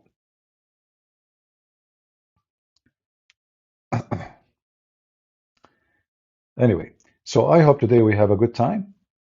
And, like we spoke about the wolf inside you, you can go back from the beginning and listen to it if you are interested. And I hope what I said today can help you to, to fight within yourself, to control what can be bad for you and to control even what can be good to you. Because sometimes good things still have to be controlled, you know? Like, let us say you are a person who love to give, you know? And then, you decide to give everything you own. That's not right. So you have to be smart. You don't give everything. It's like I have seeds, and now there's somebody is hungry. So what I do, I give all the seeds I have to this person. He eat it. No, no, no. This is wrong. You have to keep some seeds for this farming season so you can seed more and harvest way more. So even when you do good, you have to have a balance. Christ is the Lord of wisdom, and those who follow him, they are the wise one. So always we should seek wisdom even when we do good. For doing good with foolishness can be destruction. You don't open your door for someone who is a rapist just because he look like he is hungry. You have to be careful. As the Lord, he says, they come to you in the clothes of a sheep, but they are wolves. So we as a Christians, we are followers of the Messiah, the Lord of the wisdom. We are not the same as those Abduls who believe there's a God who will give us endless penis. So they go in the field like wolves and they want to bite everybody. That will not make you anything but the dog. So you see those dogs of Hamas screaming, Allahu Akbar. I mean, what victory you brought yourself? You brought shame. You are a rapist. You are a disgusting creature. And then, because their religion is religion of hatred and bloody hatred, they praise the rapist. This is how evil Islam is. If those are one of us and they are rapists, we will spit at them. You don't serve God by raping women. You don't serve God by cutting the breast of a woman when she is alive. You torture her when you are raping her. You are just a dog. The Messiah, he restores our humanity within ourselves. The main purpose of the Messiah to come to us is to make us a human again, for we lost our humanity. We became evil. Through history, human being is evil. Country take over country, country control country, people kill people, people rape people, people steal the money of other people, and always they justify everything they do. Always the excuse is ready.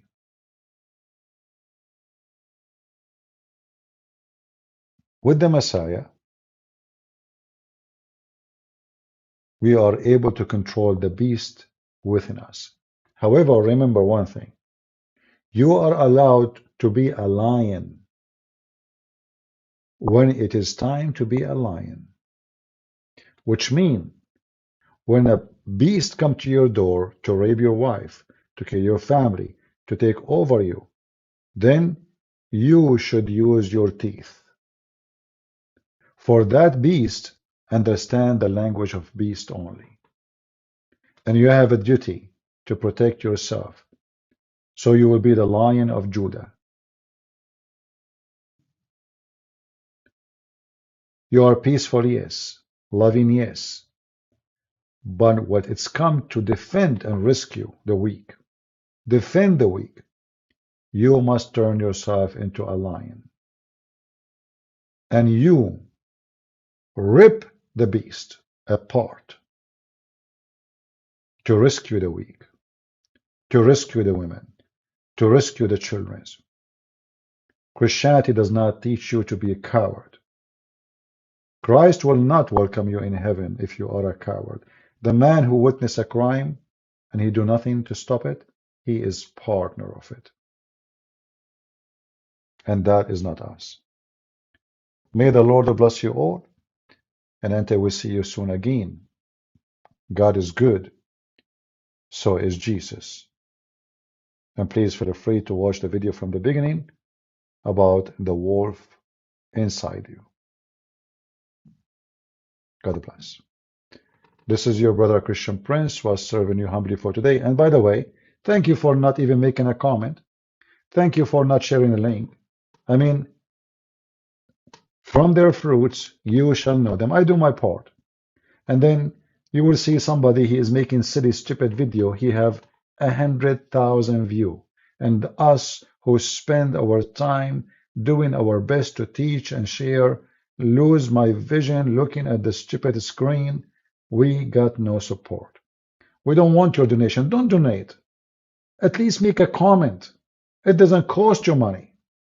At least share a link. It doesn't blood in you. Fake people, I'm sick of you. From their fruits you shall know them. Not my words. It is his. Thank you all.